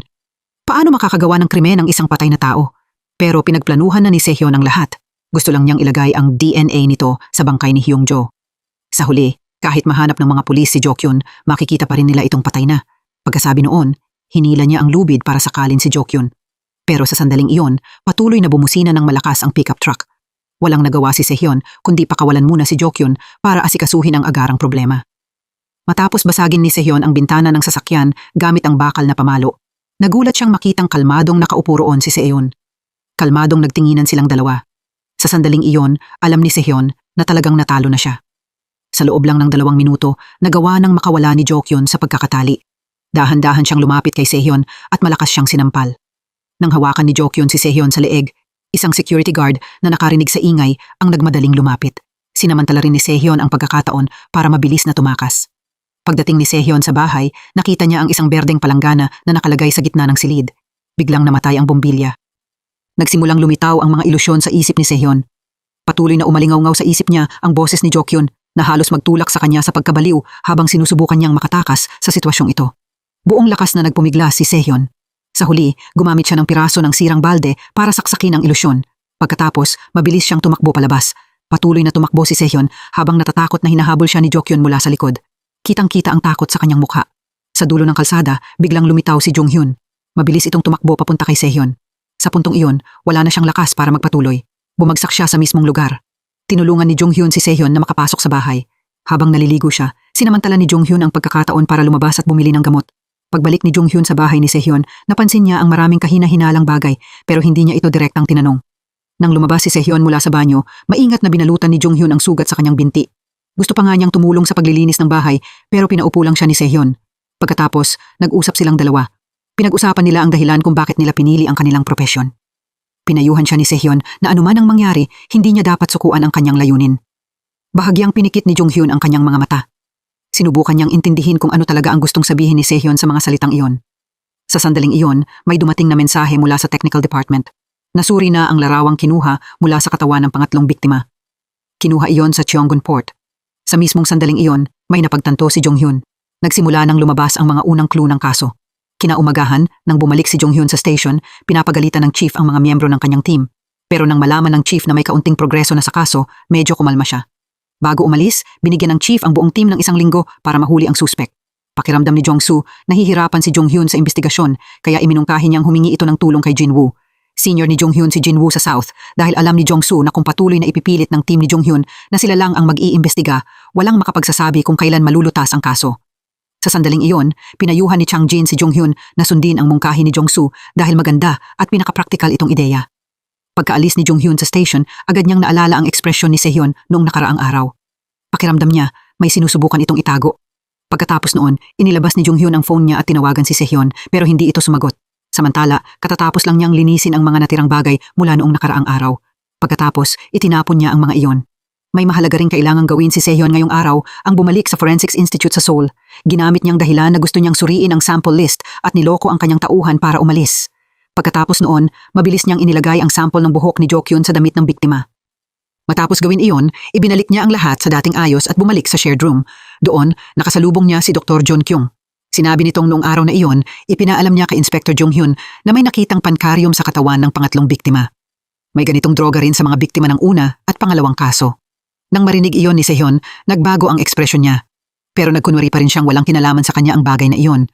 Responsibilidad ni Sehyon na ibigay ang mga resulta, pero responsibilidad ni Jong-hyun kung susuriin niya ng mabuti ang mga iyon at wala na siyang pananagutan doon. Siyempre, hindi naniwala si Dr. John Kyung sa ipinaliwanag ni Sehyon. Kasabay nito, ipinaalam din niya kay Sehyon na pansamantalang isasara ang autopsy room.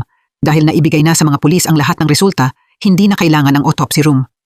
Bago umalis si Dr. John Kyung sa silid, hindi niya nakalimutang paalalahanan si Sehyon na makipagkita sa direktor.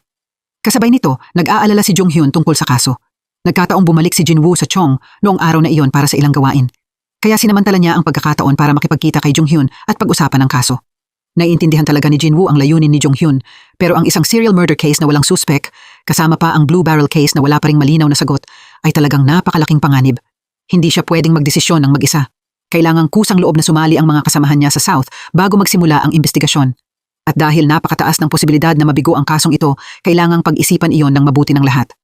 Bago ito tanggapin, ipinaliwanag ni Jong-hyun ang mga larawan ng mga batang itinago sa katawan ng mga biktima para mas maintindihan ni Jin-woo. Ayon sa kanya, posibleng may kaugnayan sa child abuse ang pinagmulan ng kasong ito. Pero malinaw na sinabi ni Jin-woo kay Jong-hyun na walang direktang ebidensyang nagpapatunay rito at puro hinala lang ni Jong-hyun ang lahat, kaya halos tinanggihan ang kahilingan niya para sa tulong. Sa mismong sandaling iyon sa Chong, nakatanggap ang team ng mga inspektor ni Jong-hyun ng isang misteryosong package. Si Jo-kyun ang sender. Nang mausisang buksan ni Suk-woo ang package para makita kung ano ang laman, isang USB lang ang nakita niya. Pumasok ang buong team sa saradong silid at pinanood ang laman nito. Lumitaw sa screen ang larawan ni Sehyon. Mag-isa niyang hinihila ang isang maleta sa gabi. Habang nanatili sa Chong sina Chang-jin, Inspector Jin Rai at Suk-woo para imbestigahan ang lugar kung saan nakita si Sehyon, Agad namang nagmaneho si Jonghyun papunta sa Seoul para makipagkita sa kanya. Napagtanto niyang marami itong itinago sa kanya habang ginagawa ang autopsy. Nang tanungin, ipinaliwanag lang ni Sehyon na kahit sinabi niya rito ang tungkol sa pankaryum, wala rin iyong silbi dahil sa kawalan ng kakayahan ni Jonghyun, hindi pa rin ito mahuhuli ang killer. Pinigilan ni Jonghyun ang kanyang galit. Patuloy niyang tinanong si Sehyon tungkol sa pagkataranta nito nang makita ang larawan. Tinanong niya kung may connection ba ito sa bata, pero itinanggi ni Sehyon ang lahat ng kanyang tanong. Sa puntong iyon, hindi na makapagpasensya si Jonghyun. Inilabas niya ang kanyang phone at ipinakita kay Sehyon ang video nito, pero nanatili itong kalmado na parang walang nangyari. Nakiusap siya kay Sehyon na magsabi ng kahit ano dahil nagtitiwala siya rito. Naniniwala siya sa dedikasyong minsang ipinakita nito sa kanya. Makikita ang lungkot sa mga mata ni Sehyon. Alam niyang kahit paano pa niya ipaliwanag, hindi siya paniniwalaan ni Jonghyun. Pagkatapos noon, direkta niyang tinanong si Sehyon kung may kilala itong nagngangalang Eonseo. Alam niyang mas naiintindihan iyon ni Sehyon kaysa sa kahit sino. Kaya gusto niyang magsabi ito ng totoo para patuloy niya itong mapagkatiwalaan. Pero katahimikan lang ni Sehyon ang isinagot kay Jonghyun. Mahigpit niyang kinuyom ang kanyang mga kamao at sinabi kay Jonghyun na hulihin ang killer. Mula ngayon, hindi na sila dapat magkita ulit. Pagkasabi noon, tumalikod si Sehyon at naglakad palayo. Para kay Sehyon, isa si Eonseo sa masakit niyang alaala kaya hindi niya masabi kay Jonghyun ang katotohanan. Pagkatapos noon, umupo siya sa dilim at humagulgol sa sakit. Sobrang namimiss niya si Eonseo kaya inakala niyang ang schoolgirl na dumaan ay ang kanyang kapatid. Tulala lang na nakaupo roon si Sehyon hanggang sa tumunog ang phone niya. Isang doktor ang tumawag at sinabi sa kanya na na-shock ang kanyang ina dahil biglang bumaba ang blood pressure nito. Samantala, pagkalabas ni Jonghyun sa Seoul Autopsy Institute, agad siyang pumunta sa bahay ng biktimang si Hyungjo. Siyempre, kinuha na ni Sehyon ang katawan nito kaya iba pang mga ebidensya na lang ang natira sa crime scene. Matapos magsikap sa paghahanap ang mga pulis, nakakita sila ng isa pang vial ng pancuronium. Sa sandaling iyon, pabulong na sinabi ni Chang Jin na hindi niya alam kung sino talaga ang killer. Samantala, nanatiling tahimik si Jonghyun. Ang nakakuha ng atensyon niya ay isang scalpel. Pamilyar na pamilyar ang simbolong nakaukit sa ilalim ng handle. Hindi kay Jokyun ang surgical knife na iyon, kundi kay Sehyon. Ibinigay iyon sa kanya ng kanyang ina noong malinaw pa ang isip nito. Umaasa ang ina ni Sehyon na marami siyang maililigtas na taong nasaktan dahil sa pagkawala ni Hyungjo. Kinailangang magdaos ng emergency meeting ang team ni Jonghyun ng gabing-gabi na.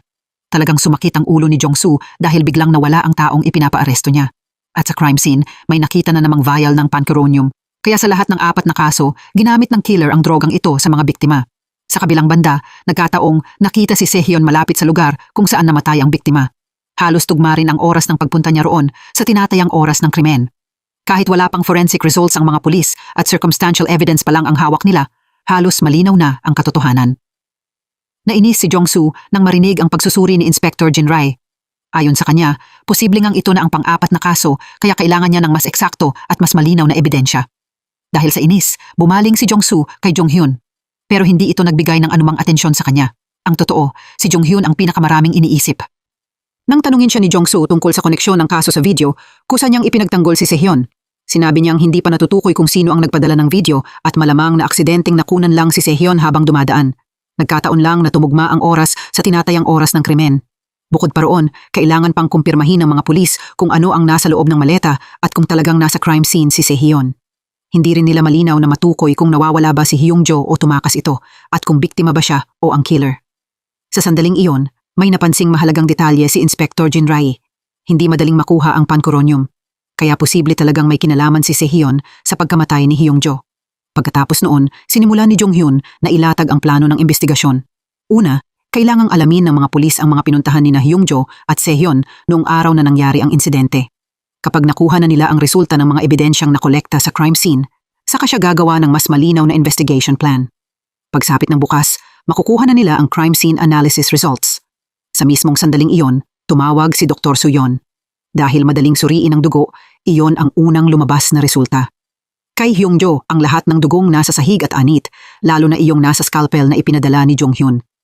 Base sa hugis nito at sa simbolong nakaukit sa handle, malinaw na naalala ni Suyon na iyon ang espesyal na surgical scalpel ni Sehyon. Sa sandaling iyon, tuluyang natahimik ang lahat sa panig ni Jonghyun. Kung totoo ito, si Sehyon ang killer. Nasa nursing home pa rin si Sehyon. Mabuti na lang at naging stable na ang kondisyon ng kanyang ina.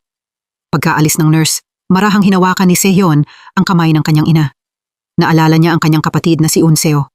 Naalala rin niya ang mga kwentong sinasabi ng kanyang kapatid gabi-gabi. Kaya sinimulan ni Sehyon na ikwento ulit ang mga iyon sa kanyang ina. Hindi niya alam na nakasakay na sa sasakyan sina Jong-hyun at ang iba pa at papunta na sila sa nursing home para hanapin siya. Nang lumabas si Sehyun mula sa silid papunta sa lobby, narinig niya sa television ang balita tungkol sa pang-apat na biktima. Alam niyang kasama na siya ngayon sa mga suspek. Agad na palihim na kumilos si Sehyun. Mabilis siyang umalis sa hospital gamit ang stairwell.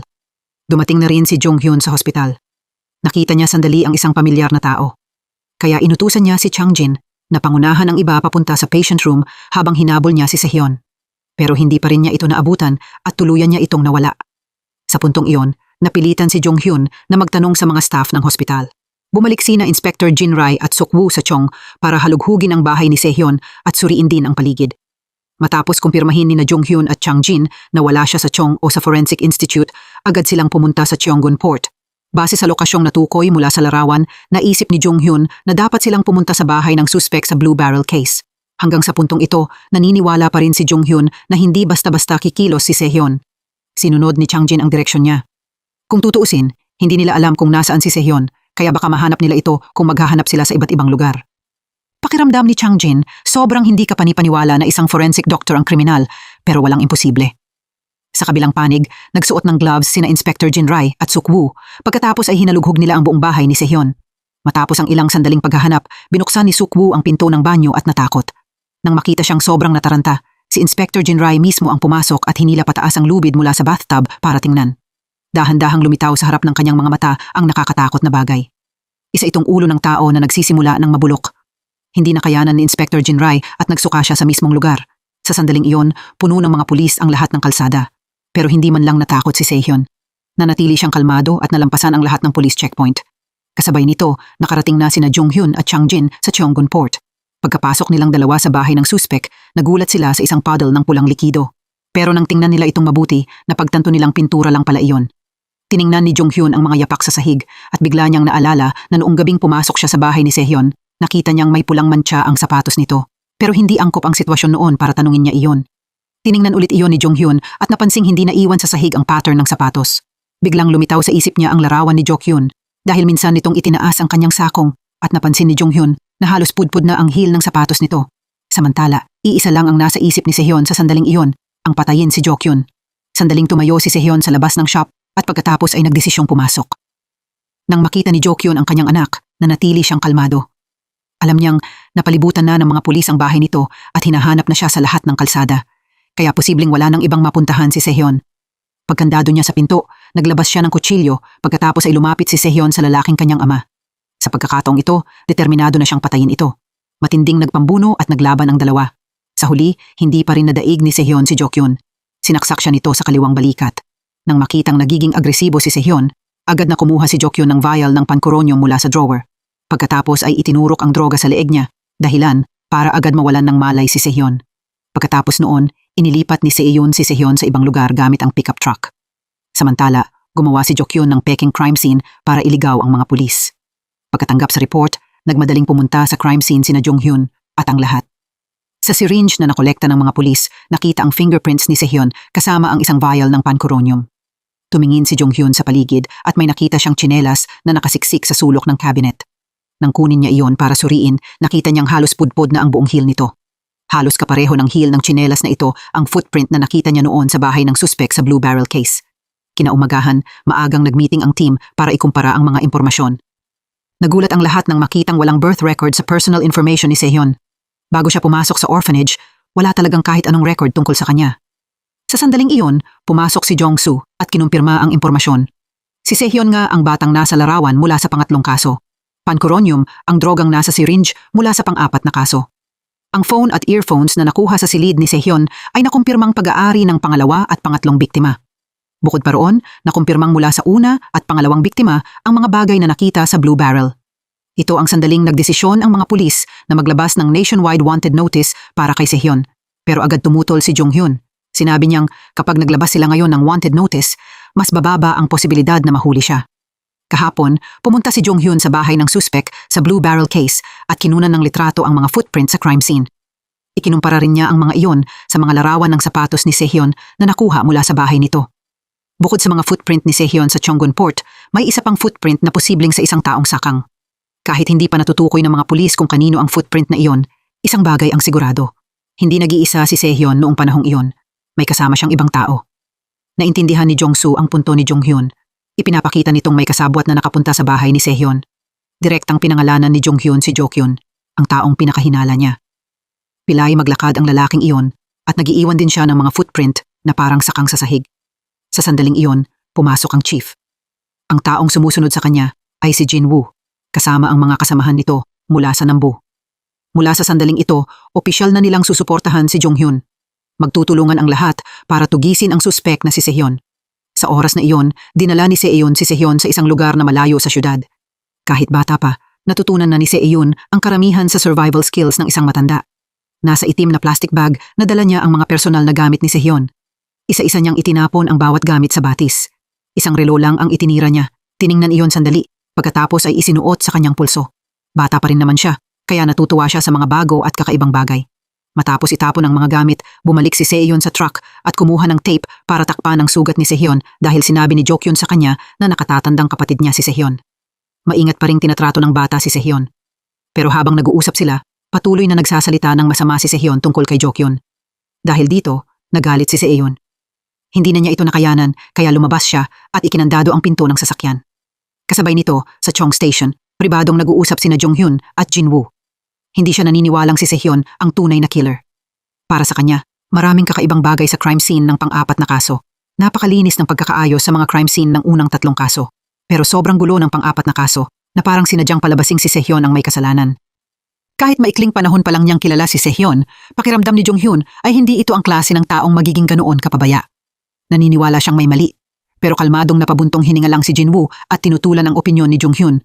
Ayon sa kanya, forensic doctor si Sehyon, kaya kaya nitong gumawa ng pekeng crime scene. Naniniwala si Jin-woo na dahil nakatrabaho ni Jong-hyun si Sehyon, hindi na siya makapag-isip ng patas. Posibleng ipinagtatanggol niya ito nang hindi niya namamalayan. Pinayuhan ni Jin-woo si Jong-hyun na umatras sa kaso. Dapat niyang isuko ang kanyang police badge at official phone, pagkatapos ay magpahinga muna para maging maayos ang kanyang pag-iisip. Pero lubos na hindi pumayag si Jong-hyun. Sinabi niyang isa itong kaso na walang natukoy na suspek, pero bigla na lang nalutas ng napakabilis na talagang hindi makatuwiran. Buo ang paniniwala niyang may kasabwat sa kaso at malaki ang posibilidad na konektado ito sa kasong nangyari sa Cheonggun Port, pero nanatiling matatag si Jin-woo sa kanyang desisyon. Kapag hindi sumunod sa utos si Jong-hyun, siguradong mas mabigat na parusa ang haharapin niya. Nang malaman niyang hindi niya makukumbinsi si Jin-woo, padalos-dalos na kinuha ni Jong-hyun ang lahat ng dokumentong may kaugnayan sa kaso at tumakbo palabas ng silid. Nang habulin siya ng lahat, nakasakay na si Jong-hyun sa sasakyan at nakaalis na. Ang unang lugar na pinuntahan niya para imbestigahan si Sehyon ay ang hospital kung saan ito dating sumailalim sa psychological treatment. Doon, tiniyak kay Jong-hyun ng doktor na gumamot kay Sehyon na imposible itong maging killer. Bilang taong direktang nagsuri at gumamot sa kanya, sinabi ng doktor na ang isang taong may tendensyang gumawa ng masama ay karaniwang kumikilos dahil gusto niyang mapansin at mahalin. Pero si Sehyon ay isang batang lumaking minahal ng kanyang ina, kaya naniniwala siyang hindi siya kayang gawing masamang tao ng ganoong pagmamahal. Noong taong iyon, sa gitna ng napakalamig na taglamig, natagpuan ng isang taong naglalakbay sa gubat, si Sehyon, na walang malay sa gitna ng kagubatan. Mabilis siyang dinala sa orphanage dahil wala siyang mga magulang. Inalagaan, tinuruan, at binantayan siya ng mga madre. Sa kanilang lahat, si Sister Han ang pinakamalapit kay Sehyon. Napansin niyang gustong-gusto ng bata na manghuli ng maliliit na hayop at hiwain ang mga ito, hindi para pahirapan, kundi dahil gusto niyang malaman kung ano ang nasa loob. Pagkatapos, nangako pa si Sehyon, natatahiin niya ulit ng maayos ang mga ito at gagawan niya mismo ng libingan. Sobrang nagulat at nag-alala si Sister Han nang marinig niya ang mga salitang iyon mula sa isang bata. Agad siyang humingi ng payo sa isang psychologist. Sinabi ng doktor na dahil wala siyang pakiramdam ng guilt sa ganoong mga iniisip, posibleng maging panganib si Sehyon sa ibang mga bata. Iminungkahi niyang ihiwalay ang bata. Pero dahil natatakot siyang mamuhay ng malungkot si Sehyon, nagdesisyon si Sister Han na umalis sa kumbento at mamuhay bilang ordinaryong tao para siya mismo ang magpalaki kay Sehyon. Sa mga nakaraang taon, nagkaroon ng demensya si Sister Han at hindi na makabangon sa kama, kaya hindi na niya kayang samahan si Sehyon. Matapos marinig ang lahat, parang nagising si Jong-hyun. Naiintindihan na niya ngayon kung bakit hindi ipinagtanggol ni Sehyon ang sarili nang paghinalaan siya, dahil alam niyang walang maniniwala sa kanya kung wala ang testimonya ng doktor mula noong mga panahong iyon. Walang maniniwalang isang forensic doctor na sumailalim sa espesyal na psychological treatment ang hinahabol ngayon ng buong lipunan. Samantala, nakakulong si Sehyon sa isang liblib na lugar na walang kahit anong mapagkukunan ng impormasyon. Kaya wala siyang ideya na opisyal nang naglabas si Chief Jin-woo mula sa South ng nationwide wanted notice para sa kanya. Nagdaos pa ito ng press conference at inilabas sa buong media ang mukha at background ni Sehyon. Hindi nakapagsalita ang direktor nang matanggap niya ang balita. Marami na siyang inisip tungkol sa kaso ni Seung-hyup at ngayon naman ay si Sehyon. Para kay Dr. John Kyung, hindi naman komplikado ang bagay na iyon. Kailangan lang imbestigahan ulit ng direktor ang kaso ni Seung-hyup dahil kay Sehyon ang pirma sa kasalukuyang forensic report. Kaya pwedeng ilagay sa kanya ang lahat ng responsibilidad. Sa sandaling iyon, patuloy pa ring nagpupumilit si Sehyon na makatakas mula sa pickup truck. Unti-unti niyang kinaladkad ang sarili, ginamit ang lahat ng lakas para itulak ang pinto at nahulog palabas. Pero nakita ni Sehyon si Jo-kyun na nakaupo at nag-iihaw ng karne habang sumusunod si Sehyon sa kanyang mga utos. Lumapit ang bata at pinutol ang lubid na nakatali sa mga kamay ni Sehyon. Napansin niyang kapag nasa tabi lang ni Jo-kyun si Sehyon, masaya itong ngumiti. Mukhang mahal na mahal ng bata ang foster father na ito. Pagkaupo ni Sehyon, ipinakita ulit sa kanya ni Jo-kyun ang video at inakusahan siyang gumawa ng peking autopsy results. Ang mga nagsumbong ay pawang mula sa Seoul Forensic Center. Kalmadong ngumiti nang mapanlait si Sehyon dahil nahulaan na niyang mangyayari ito. Patuloy na kinumbinsi ni Jo-kyun si Sehyon na bumalik sa kanyang tabi, sinasabing pamilya lang ang tunay na pinakamabuti. Kapag pumayag siya, aalis silang dalawa bukas. At si Sehyon naman ay aasikasuhin ni Jo-kyun dahil wala lang ito sa kanya. Habang pumasok si Sehyon sa truck para kunin ang gas tank, mabilis na kumuha ng kutsilyo si Sehyon. Balak niyang patayin ulit si Jo-kyun, pero wala siyang sapat na lakas para talunin ito. Mabilis na hinawakan ni Jo-kyun sa leeg si Sehyon at idiniin siya sa lupa. Pagkatapos, ginamit niya ang kutsilyo para putulin ang isa sa mga braso nito. Ito ang parusa ni Jo-kyun kay Sehyon dahil matigas ang ulo at suwail siya. Ang taong nasa pinakamahirap na posisyon ngayon ay hindi si Jong-hyun o si Sehyon, kundi ang mga pulis. Sa katahimikan ng gabi, biglang lumitaw si Hyung-jo at tumiretso sa Chong Station. Nagtestigo siyang 1 linggo ang nakalipas habang mahimbing siyang natutulog, inatake siya ng isang lalaki. Hindi nagtagal, inatake ulit siya ng isang babae pero ang babaeng iyon ang nagtahi sa sugat sa tiyan niya. Dahil natatakot siyang hindi maniwala ang mga pulis, kinailangan niyang ipakita ang sugat sa kanyang tiyan. Naglabas si Inspector Jin Ray ng larawan ni Sehyon para muling kumpirmahin iyon ni Hyung-jo. Bago pakawalan ni Sehyon si Hyung-jo, binalaan niya ito na kung ayaw niyang mamatay, magtago muna siya ng 1 linggo bago pumunta sa mga pulis. Yun ang dahilan kung bakit ngayon lang nagpakita si Hyung-jo. Ang naging problema ng mga pulis ay hindi maalala ni Hyung-jo ang mukha ng unang taong umatake sa kanya, pero naalala niyang may amoy na bleach ang mga kamay ng attacker. Agad itong inireport ni Chang-jin kay Jong-hyun. Agad naalala ni Jong-hyun na may blue barrel na nakalagay sa sulok ng laundry room sa laundromat ni Jo-kyun. Naniniwala si Chang-jin na malaki ang posibilidad na magkasabwat sina Sehyon at Jo-kyun at nagtulungan silang guluhin ang investigasyon. Pero hinala lang iyon ni Chang-jin. Kailangan pa ring mag-imbestiga ng mabuti ang mga pulis para malaman ang katotohanan. Ang problema ngayon ay si Jong-hyun dahil mahirap nang maaprubahan ang pagbabalik niya sa investigasyon. Iginiit ni Jong-hyun na mag-iimbestiga siya kahit walang approval at umaasa lang siyang maipaparating iyon ni Chang-jin sa mga nakakataas. Gusto niyang palawakin ang investigasyon kay Jo-kyun at sa laundromat nito. Pero hindi pumayag ang chief at inilipat pa niya si Chang-jin sa traffic division. Kahit nagsalita si Jong-soo para ipagtanggol siya, walang nagbago. Kahit sobrang dismayado si Chang-jin, kinailangan pa rin niyang umalis sa investigation team ayon sa utos ng chief, pero hindi siya sumuko. Sa halip, patuloy niyang inimbestigahan ang kaso kasama si Jong-hyun. Determinado rin sina Inspector Jin Rai at Suk-woo na sumunod kay Chang-jin. Kapag wala na si Chang-jin, pakiramdam nilang wala rin silang maitutulong kung mananatili sila sa team ni Jin-woo. Pagkasakay niya sa sasakyan, agad tinawagan ni Chang-jin si Jong-hyun. Hindi niya itinago na ibinaba siya sa traffic division, pero hindi nagpakita ng lungkot si Chang-jin dahil mga pulis pa rin sila at isa pa rin silang team. Kung hindi makapag-iimbestiga ng hayagan ang team ni Jong-hyun, palihim silang mag-iimbestiga ng sila-sila lang. Sa sandaling iyon, nakatayo si Jong-hyun sa harap ng laundromat ni Jo-kyun at kinukumpirmang ito ang susunod na mahalagang lugar sa malaking kaso. Inatasan nila si Suk-woo na magbantay sa labas habang ang iba ay agad na pumasok sa bahay para tingnan ang sitwasyon. Bago makabalik si Jo-kyun, kailangang makahanap ang buong team ng kahit anong kahina-hinala sa loob ng bahay. Para makakuha ng fingerprints mula sa mga gamit sa bahay, gumamit si Chang-jin ng espesyal na powder. Pero kahit ilang beses nang ipinahid ang powder, walang lumitaw na fingerprints. Nagulat ang lahat dito pero wala silang oras para mag-isip ng matagal.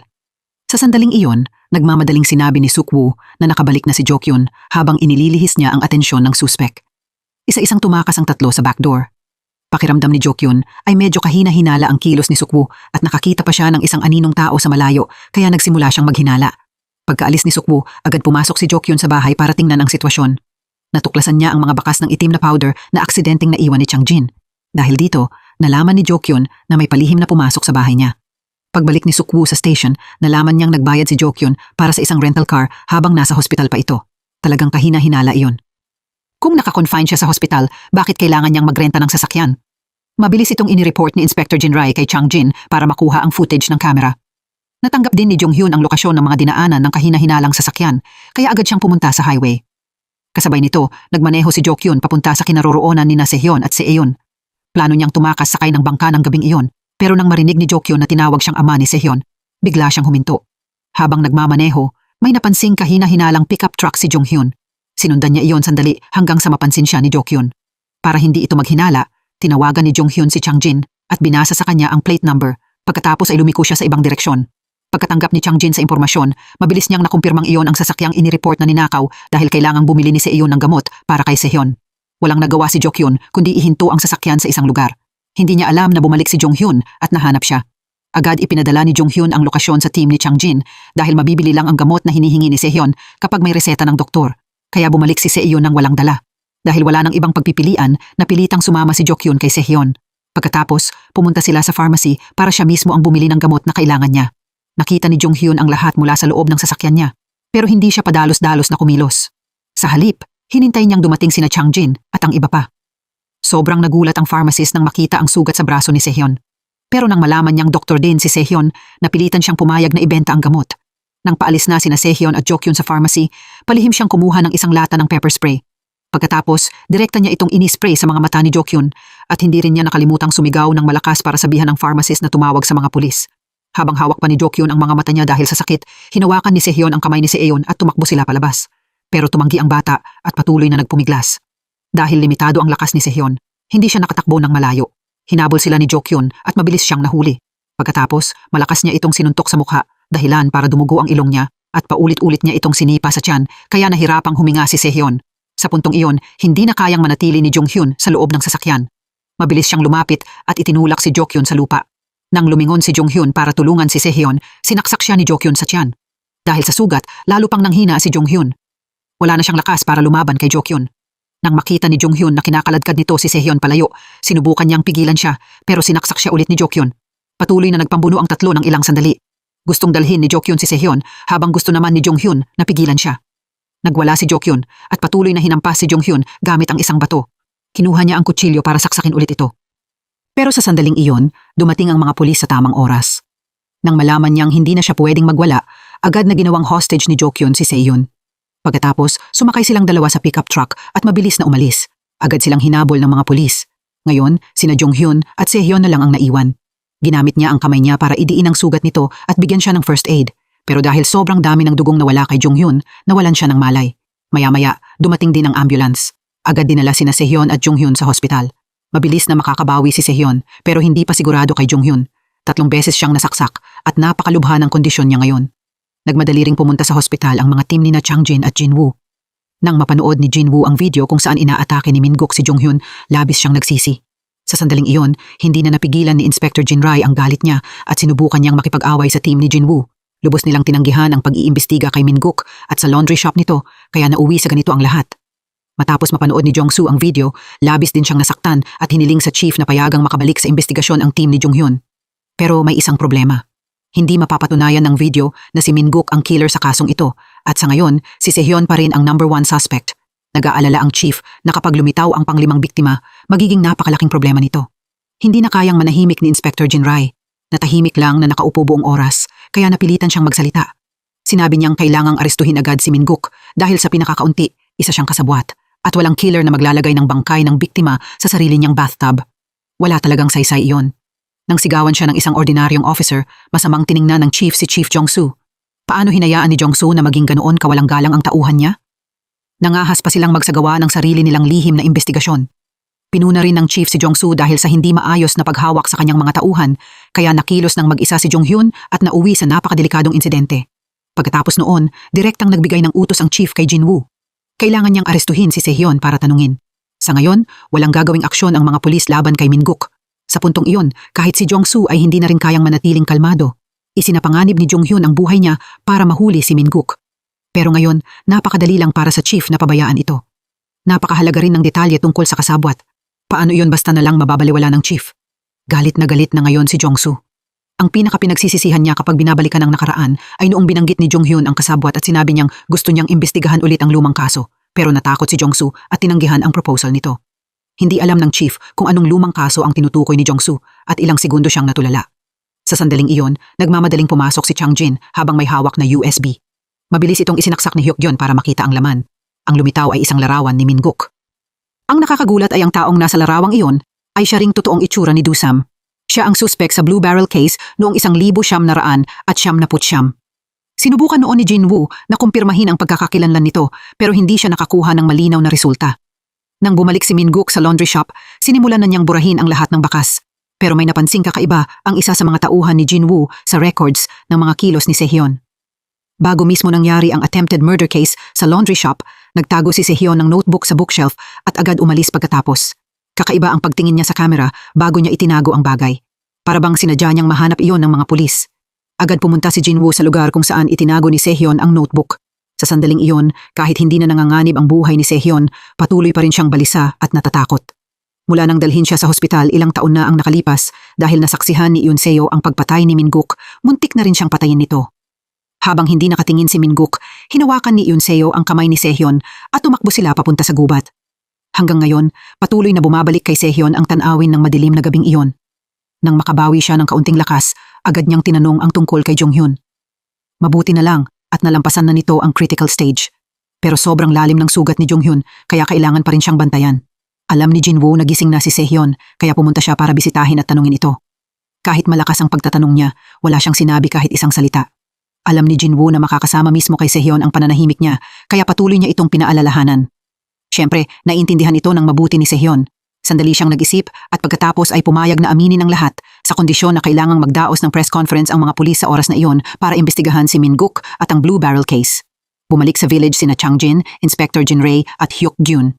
Ito ang lugar kung saan nakatira si Min-guk 20 taon na ang nakalipas. Talagang napakahusay niyang magkunwari. Nagpanggap siyang may-ari ng laundry shop at malayang gumalaw sa buong Yeongcheon City. Ang nakakagulat ay sinadya niyang maglakad ng pilay para hindi siya makilala bilang suspek. Pero gaano man kataas ang IQ ni Min-guk, isa pa rin siyang psychopathic killer. Matapos magtanong-tanong ang team sa mga residente roon, nalaman nilang Jokyun ang tunay na pangalan ni Min-guk. Nagkaroon siya ng relasyon sa isang biyudang nagngangalang Jongmi. Matagal na nagsama ang dalawa kasama ang anak na babae nito mula sa ibang relasyon. Pero kalaunan, nalaman ni Jongmi na masamang tao si Min-guk. Kaya nagkaroon siya ng ibang karelasyon at nagpakasal sa isang kasambahay. Dusam ang pangalan niya. Tumakas silang dalawa sa kalagitnaan ng gabi matapos silang matuklasan ni Min-guk. Biglang tumahimik ang babaeng nagkukwento. Hindi si Jongmi ang klase ng ina na basta-basta iiwan ang anak niya. Pero dahil hindi siya o si Dusam mahanap ng mga pulis, nanatiling misteryo ang kwento. Sa loob ng ilang panahon, naging suspect pa si Dusam sa pagkawala ni Jongmi. Sa sandaling iyon, nagmamadaling pumasok si Sukwoo. Natuklasan na niya ang tunay na pagkakakilanlan ni Min-guk. Pagkalipas ng ilang araw, habang nakahiga si Jonghyun sa hospital bed, narinig niya ang pinakabagong balita tungkol kay Sehyon.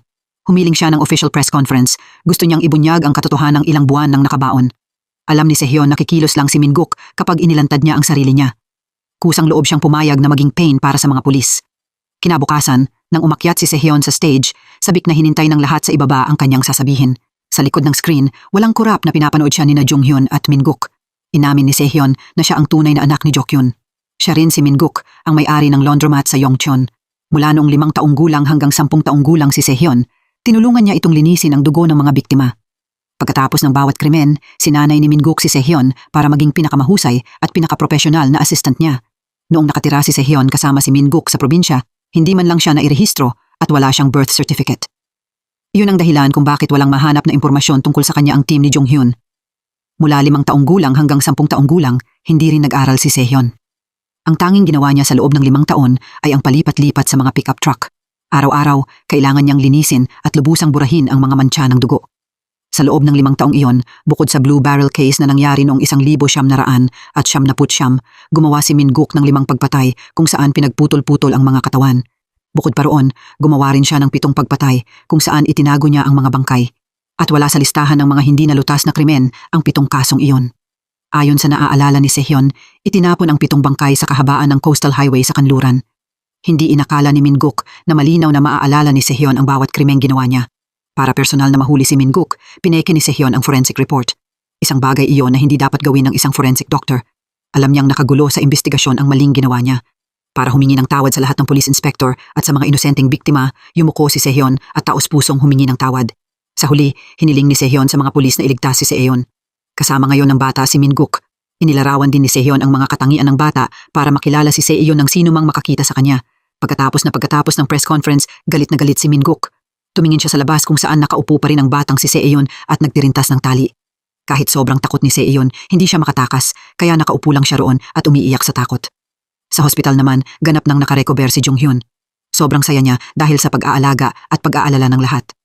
Pakiramdam ni Changjin, kailangan ding malaman ni Jonghyun ang tungkol sa press conference ni Sehyon. Habang hindi pa rin natutukoy kung nasaan si Minguk, hindi sigurado kung tama ba ang pag-amin ni Sehyon. Base sa circumstantial evidence, magkasabwat sina Sehyon at Minguk. Dahil inamin niyang tumulong siya sa mga krimen ni Minguk noong bata pa siya, malaki ang posibilidad na magkasabwat na silang dalawa mula pa sa simula. Ngayon, kailangan ding kumpirmahin ng mga pulis kung totoo ang pag-amin ni Sehyon. May nabasa si Hyukjun online na maraming comments na nagsasabing ginagamit ni Sehyon ang batang si Seeyun para makuha ang awa ng publiko. Hindi pa malinaw ang katotohanan pero alam ni Jonghyun na tunay ang pag-aalala ni Sehyon kay Seeyun. Dahil noong gabing iyon, nakita mismo ni Jonghyun na hawak ni Sehyon ang kamay ng bata habang magkasama silang tumatakbo palayo. Para mabigyan ng mga pulis ng mas maraming lead, iminungkahi ni Sehyon kay Jinwoo na hanapin ang puting pickup truck na ginamit ni Minguk dahil sa likod ng pickup truck na iyon nangyari ang lahat ng pagputol sa mga bangkay. Gustong-gusto ni Sehyon na malaman kung natukoy na ba kung nasaan si Minguk. Pero dahil iniimbestigahan siya ngayon, hindi pwedeng ibahagi ni Jinwoo sa kanya ang anumang impormasyon tungkol sa kaso. Tiniyak din nito na sisiguraduhin niya ang buong kaligtasan ni Sehyon. Pero kabaligtaran ang ipinayo niya kay Jinwoo. Dapat bawasan ng mga pulis ang pagbabantay hanggat maaari para makalapit sa kanya si Minguk. Matapos tanungin ni Jinwoo si Sehyon, dinala niya ito sa silid ni Jonghyun. Matagal na niyang gustong makita si Jonghyun. Nang makita ni Sehyon na binabasa ni Jonghyun ang diary niya, naalala niya ang pinakamasayang mga araw ng kanyang buhay. Iyon ang panahong nakatira siya kasama si Eun-seo. Si Eun-seo ang nagturo sa kanya ng lahat tulad ng pagsusulat, arithmetic at kung paano gumawa ng diary.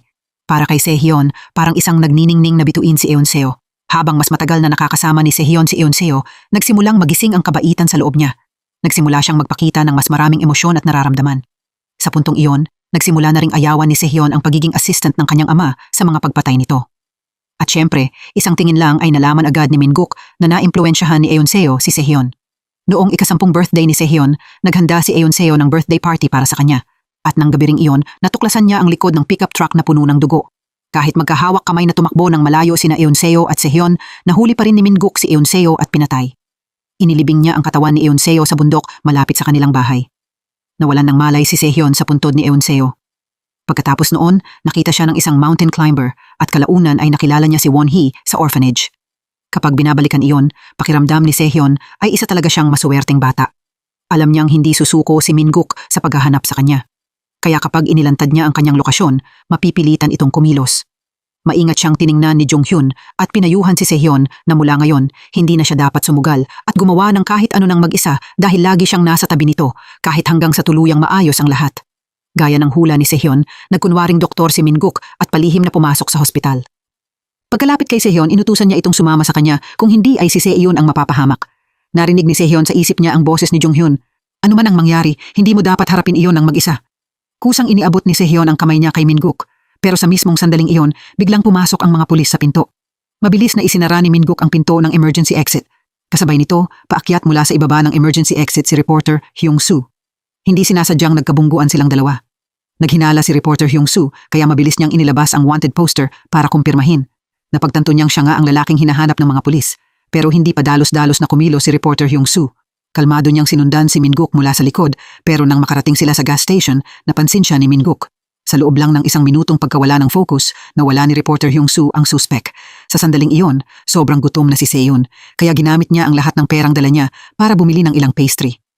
Habang ibinibigay sa kanya ang sukli, napansin ng matandang tindera na siya ang batang pinapahanap ni Sehyon sa lahat. Nang makita ni Seeyun na nakilala siya, mabilis siyang tumakbo.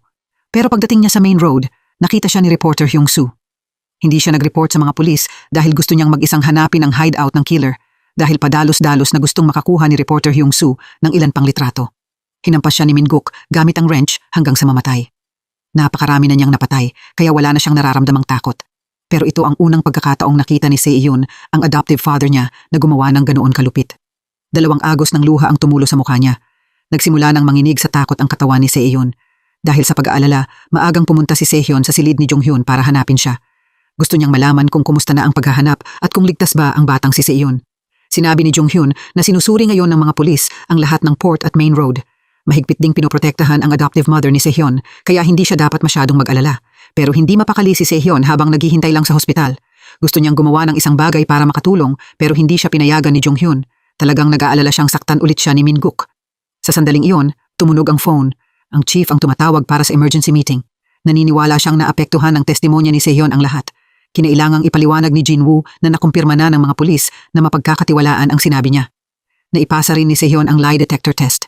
Idinagdag ni Chang Jin sa paliwanag ni Jinwoo na may mga alibi rin si Sehyun sa una at pangalawang kaso. Kahit ano pa ang paliwanag ng lahat, ipinilit pa rin ng chief na si Sehyun ang killer. Kahit ipagpalagay na hindi talaga siya ang killer, kailangan pa rin siyang ilipat ng mga pulis sa prosecution para sila ang humawak sa usapin. Habang lalong umiinit ang sitwasyon, pumasok si Jonghyun. Direkta niyang ipinaliwanag sa chief na hindi nila pwedeng gawin ang sinasabi nito dahil ibig sabihin noon ay kakasuhan ng mga pulis ang isang taong hindi naman killer. Kahit paulit-ulit na nakatakas si Min-guk mula sa team ni Jonghyun, hindi sila kailanman napunta sa maling direksyon. Hiniling ni Jonghyun sa chief na magtiwala sa kanya at bigyan ng team ng isa pang pagkakataon. Gusto niyang mahuli ang tunay na killer. Pumayag ang chief sa hiling ni Jonghyun. Pero gusto niyang makahanap ito ng ebidensyang magpapatunay na hindi kasabwat ni Min-guk si Sehyun. Sa puntong iyon, wala nang nagawa si Jonghyun kundi yumuko. Kaya ang gusto pa rin ng chief ay kasuhan muna si Sehyun at saka na lang habulin si Min-guk. Hindi matanggap ni Jonghyun ang ideyang iyon ng chief.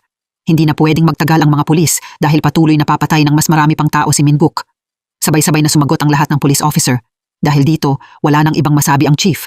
Binigyan niya si Jonghyun ng 3 pang araw. Kailangan niyang mahuli ang tunay na killer. Kung hindi ay susundin ang utos ng chief.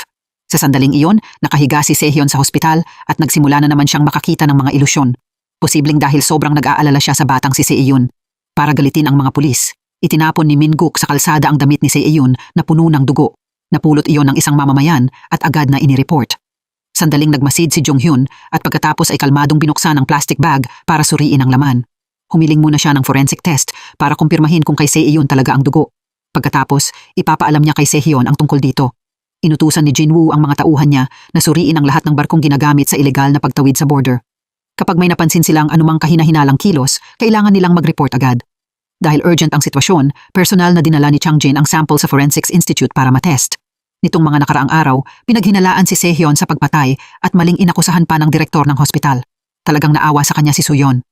Nang makita ni Chang Jin ang nag-aalala at malungkot na tingin sa mga mata ni Suyon, pinagaan niya ang loob nito. Nangako siyang ipaparating kay Sehyun ang pagmamahal at pag-aalala ni Suyon. Pagkaalis ni Chang Jin, agad dinala ni Suyon ang sample kay Dr. John Kyung. Gusto ni Suyon na ipadala niya agad ang sample sa laboratory, pero ayaw makipagtulungan ni Dr. Jong Kyung. Sinabi niyang, marami pa silang dokumentong kailangang asikasuhin at kung ano ang unang dumating, iyon muna ang kailangang unahin. Nang marinig iyon, galit na galit si Suyon. Alam niyang sinasadya ni Dr. Jong Kyung na baliwalain ang anumang may kaugnayan kay Sehyun. Pagkasabi noon, binawi ni Suyon ang uniforme ni Sehyun na may dugo. Kung ayaw itong ipadala ni Dr. John Kyung sa laboratory, siya mismo ang gagawa nito. Bago umalis, sinabi rin niyang inireport na niya ang kaso ni Seung Hyup sa Higher Institute. Kahit medyo nahuli ang ginawa ni Suyon, gusto niyang maging matapang kahit minsan lang. Hindi niya kayang baliwalain ang katotohanang inosente si Sehyun. Dahil sa ginawa ni Suyon, sobrang nataranta si Dr. John Kyung. Agad siyang pumunta para kausapin ang direktor. Sa sandaling iyon, narinig niyang may kausap ito sa phone na taong naghahandang pumalit sa kanya. Agad nagbago ang ugali ni Dr. John Kyung. Sa buong panahong iyon, naniwala siya sa sinabi nitong siya ang magiging susunod na direktor. Ipinaliwanag ng direktor na ibang tao na ang hahawak sa kaso ni Seung Hyup para mapayapa siyang makapagretiro. Ngayon, gusto lang ng direktor na agad bawiin ang pangako niya kay Dr. John Kyung. Sinisipa niya ito dahil wala raw itong sapat na koneksyon, kaya hindi nito nakuha ang posisyon bilang direktor. Hindi nakapagsalita si Dr. John Kyung dahil sa sobrang sama ng loob. Sobrang sakit para sa kanya ang pakiramdam na ginamit at pinagtaksilan siya. Sa sandaling iyon sa hospital, ipinakita ni Jonghyun kay Sehyun ang larawan ng duguang damit ni Sehyun. Kahit hindi pa nakita ng mga pulis ang katawan ng bata, naniniwala si Jonghyun na dahil damit lang ang sadyang iniwan ni Min-guk, malamang ay ligtas pa rin si Sehyun. Pero iba ang iniisip ni Sehyun. Iginiit niyang pinatay na ni Min-guk si Sehyun. Pumunta ito sa hospital para kunin si Sehyun, pero tumanggi siyang sumama. Kaya naniniwala si Sehyun na pinatay ni Min-guk si Sehyun pagbalik nito. Nakiusap siya kay Jonghyun na tulungan siyang makalabas. Kapag hindi siya umalis, parehong mawawala ang ebidensya at ang katawan ni Sehyun. Siyempre, hindi pumayag si Jonghyun. Sobrang nag-aalala si Sehyun kaya napagbalingan niya ng galit si Jonghyun. Pero kahit ganoon, hindi pa rin siya pinayagan ni Jonghyun na umalis. Naglagay siya ng mga pulis na magbabantay kay Sehyun buong araw at hindi siya binigyan ng pagkakataong makatakas sa hospital. Sa sandaling iyon, naalala ni Sehyun si Eonseo at pati na rin si Minguk. Para itong multong palaging lumilitaw sa isip niya. Biglang pumasok si Nurse Samjong na may dalang bouquet ng mga bulaklak. Nag-iwan pa ang sender ng note na bumabati kay Sehyun ng mabilis na paggaling. Matagal na kinumbinsi ni Samjong ang mga pulis bago siya pinayagang ipasok ang mga bulaklak. Simpleng mga salitang pampalakas ng loob lang ang nakasulat sa maliit na postcard. Pero mukhang malinaw na malinaw kay Sehyun ang tunay na pakay ng sender. Samantala, sinusuri ni na Jonghyun at ng team niya ang lugar nang matanggap nila ang balitang hindi kay Sehyun ang dugong nasa uniforme. Ibig sabihin, sinadyang pahiran ni Minguk ng dugo ng ibang tao ang damit. Malaki ang posibilidad na buhay pa rin ang bata. Tiningnan ulit ni Jonghyun ang larawan ng kalsada kung saan nakita ang uniforme ni Sehyun. Isa itong one-way street na iisa lang ang pasukan, pero walang nakunan ang kamera na dumaan na truck. Kaya malaki ang posibilidad na naglakad si Minguk o gumamit ng public transportation. Kung tama ang hinala ni Jonghyun, malamang ay nasa loob pa rin ng lugar na ito si Minguk. Agad na nagmaneho ang team ni Jonghyun papunta sa crime scene. Kahit tinanong nila ang lahat ng residenteng malapit doon, walang nakakilala sa batang si Sehyun. Dahil nag-aalala ang lahat sa kalusugan ni Jonghyun, paulit-ulit nila siyang pinayuhang umuwi at magpahinga. Pero napakatigas din ng ulo ni Jonghyun. Napakalapit na sa kanila ngayon ang killer, kaya hindi siya pwedeng basta sumuko. Sobrang nag-aalala rin si Sehyun sa hospital. Gumawa siya ng paraan para malinlang ang mga pulis. Pagkatapos, nagpalit siya ng uniforme ng nurse at matalinong nakatakas palabas. Bago umalis, kumuha rin si Sehyun ng ilang bagay na kailangan niya. Wala pang 30 minuto ang buong pagtakas niya. Samantala, pumunta sina Jonghyun at ang buong team sa tindahan ng snack vendor. Naaalala pa rin ng matandang babae ang batang bumili ng mga pastry noong nakaraang araw. Hindi niya alam kung ano ang nangyari sa bata, pero nang makita siya nito, agad itong tumakbo palayo. Mukhang napakalungkot ng bata. Akala ng matandang babae, mag-isang nakatira ang bata sa isang bakanting bahay na malapit doon. Sinunod ng team ni Jonghyun ang sinabi ng matandang babae at nagmadaling pumunta sa lugar. Pagkasira nila sa pinto at pagpasok, nakita nilang nakatali si reporter Hyung-soo sa gitna ng bahay. Dinurog din ang ulo niya. Kahit hinahanap si Jokyun sa lahat ng lugar, nanatili pa rin siyang kalmado. Pumunta siya sa may-ari ng ticket booth para kumuha ng ticket sa bangka. Pero sinabi ng may-ari na puno na ang bangka. Dahil hindi siya makakuha ng ticket, nagdesisyon si Jokyun na magnakaw na lang. Habang hindi nakatingin ang may-ari, kinuha ni Jokyun ang isang dekorasyong shell at hinampas iyon sa ulo ng lalaki. Nakakatakot ang kalmadong ekspresyon niya. Samantala, nang mabalitaan ni Jinwoo na nakatakas si Sehyun, agad siyang pumunta para suriin ang silid nito. Nang makita niya ang kakaibang bouquet sa loob, agad niyang tinawagan si Jonghyun para ipaalam iyon. Sigurado si Jonghyun na ipinadala iyon ni Jokyun. Ayon sa camera footage, nagnakaw si Sehyun ng sasakyan mula sa parking lot ng hospital. Pagkatapos noon, nagmaneho siya papunta sa highway. Pagkababa ni Jonghyun sa tawag nila ni Jinwoo, nagmadaling lumapit si Inspector Jinrai para i-report na nakita ng mga pulis ang pickup truck ni Jokyun na puno ng dugo. Para parusahan si Sehyun, inilagay ni Jokyun ang bata sa loob ng isang blue barrel. Pagkatapos, itinapon niya ang barrel sa isang bakanting lote. Mabuti na lang at may kaunti pa siyang natitirang awa, kaya hindi niya pinatay si Sehyun. Sinubukan ni Sehyun na sumigaw at kalampagin ang barrel. Gustong humingi ng tawad ng batang babae kay Jokyun para hindi na siya nito ikulong. Pero walang silbi ang lahat ng ginawa niya. Takot at gutom si Sehyun, pero hindi siya makalabas sa barrel. Naalala ni Sehyun ang relong ibinigay sa kanya ni Sehyun. Sinubukan niyang buksan ulit ang relo.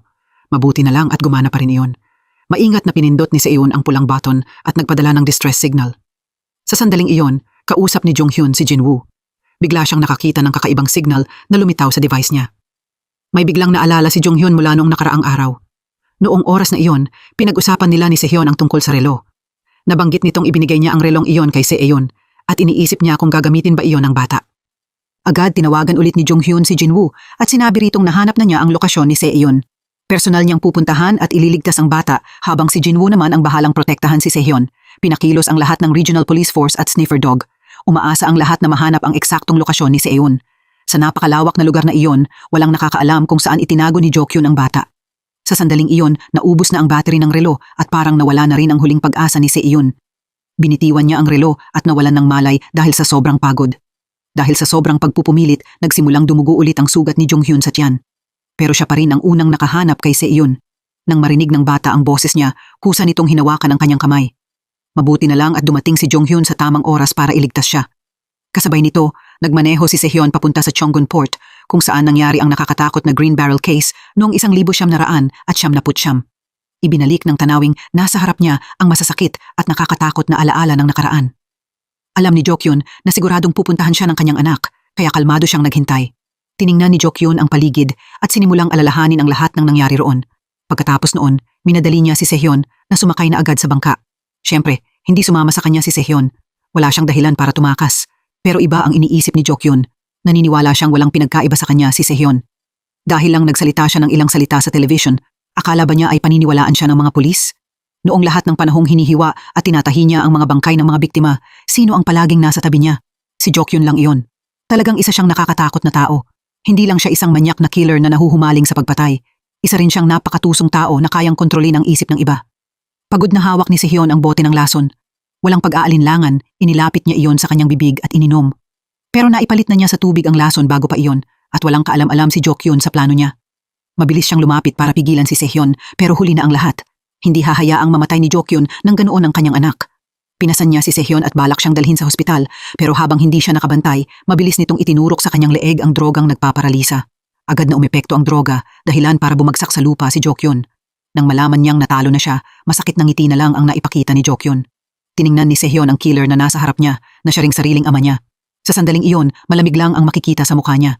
Gustong-gusto talaga niyang hiwain at balatan ito dahil iyon din ang ginawa nito noon kay Yoon Seo, sa kanyang ina at sa iba pang mga biktima. Sa mismong sandaling iyon, dumating sa tamang oras sina Jinwoo at ang mga pulis.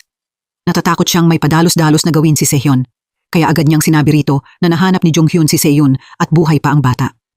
Sa sandaling iyon, tumulo ang luha sa mga pisngi ni Sehyon. Itinusok niya ang surgical knife sa putik at dahan-dahang naglakad papunta kay Jinwoo. Ngayon, pwede na siyang sumama rito pabalik sa police station. Sa interrogation room, muling nagkita sina Sehyon at Jonghyun. Sa pamamagitan ng pagsusuri sa dugong nakita sa truck, nakumpirmang si Jokyun ang gumawa ng lahat ng kaso sa Cheong Province. Pero dahil pineke ni Sehyon ang forensic report at sinadya niyang umalis sa hospital habang binabantayan, kailangan niyang humarap sa trial. Sa totoo lang, maituturing na justifiable self-defense ang tangkang pagpatay ni Sehyon. Alam ni Jonghyun na hindi natatakot si Sehyon na humarap sa trial dahil minsan talaga niyang ginustong patayin si Jokyun. Pero malinaw din niyang naiintindihan ang lahat ng pinagdaanan nito.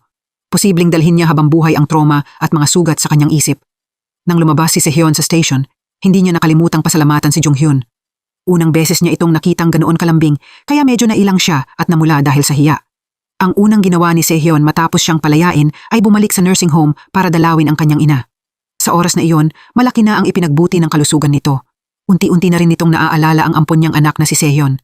Tiningnan ni Sehyon ang kanyang ina at naisip kung ilang beses na siyang nakaligtas sa bingit ng kamatayan. Sobrang naging emosyonal siya dahil dito at bigla siyang napaiyak. Tahimik na lumipas ang panahon at bumalik na ang kapayapaan sa kanilang buhay. Inampon ni Sehyon si Seyun at pinayagan ng bata na pumasok sa school gaya ng isang normal na bata. Naging bahagi na rin ng pamilya nilang dalawa, si Jonghyun.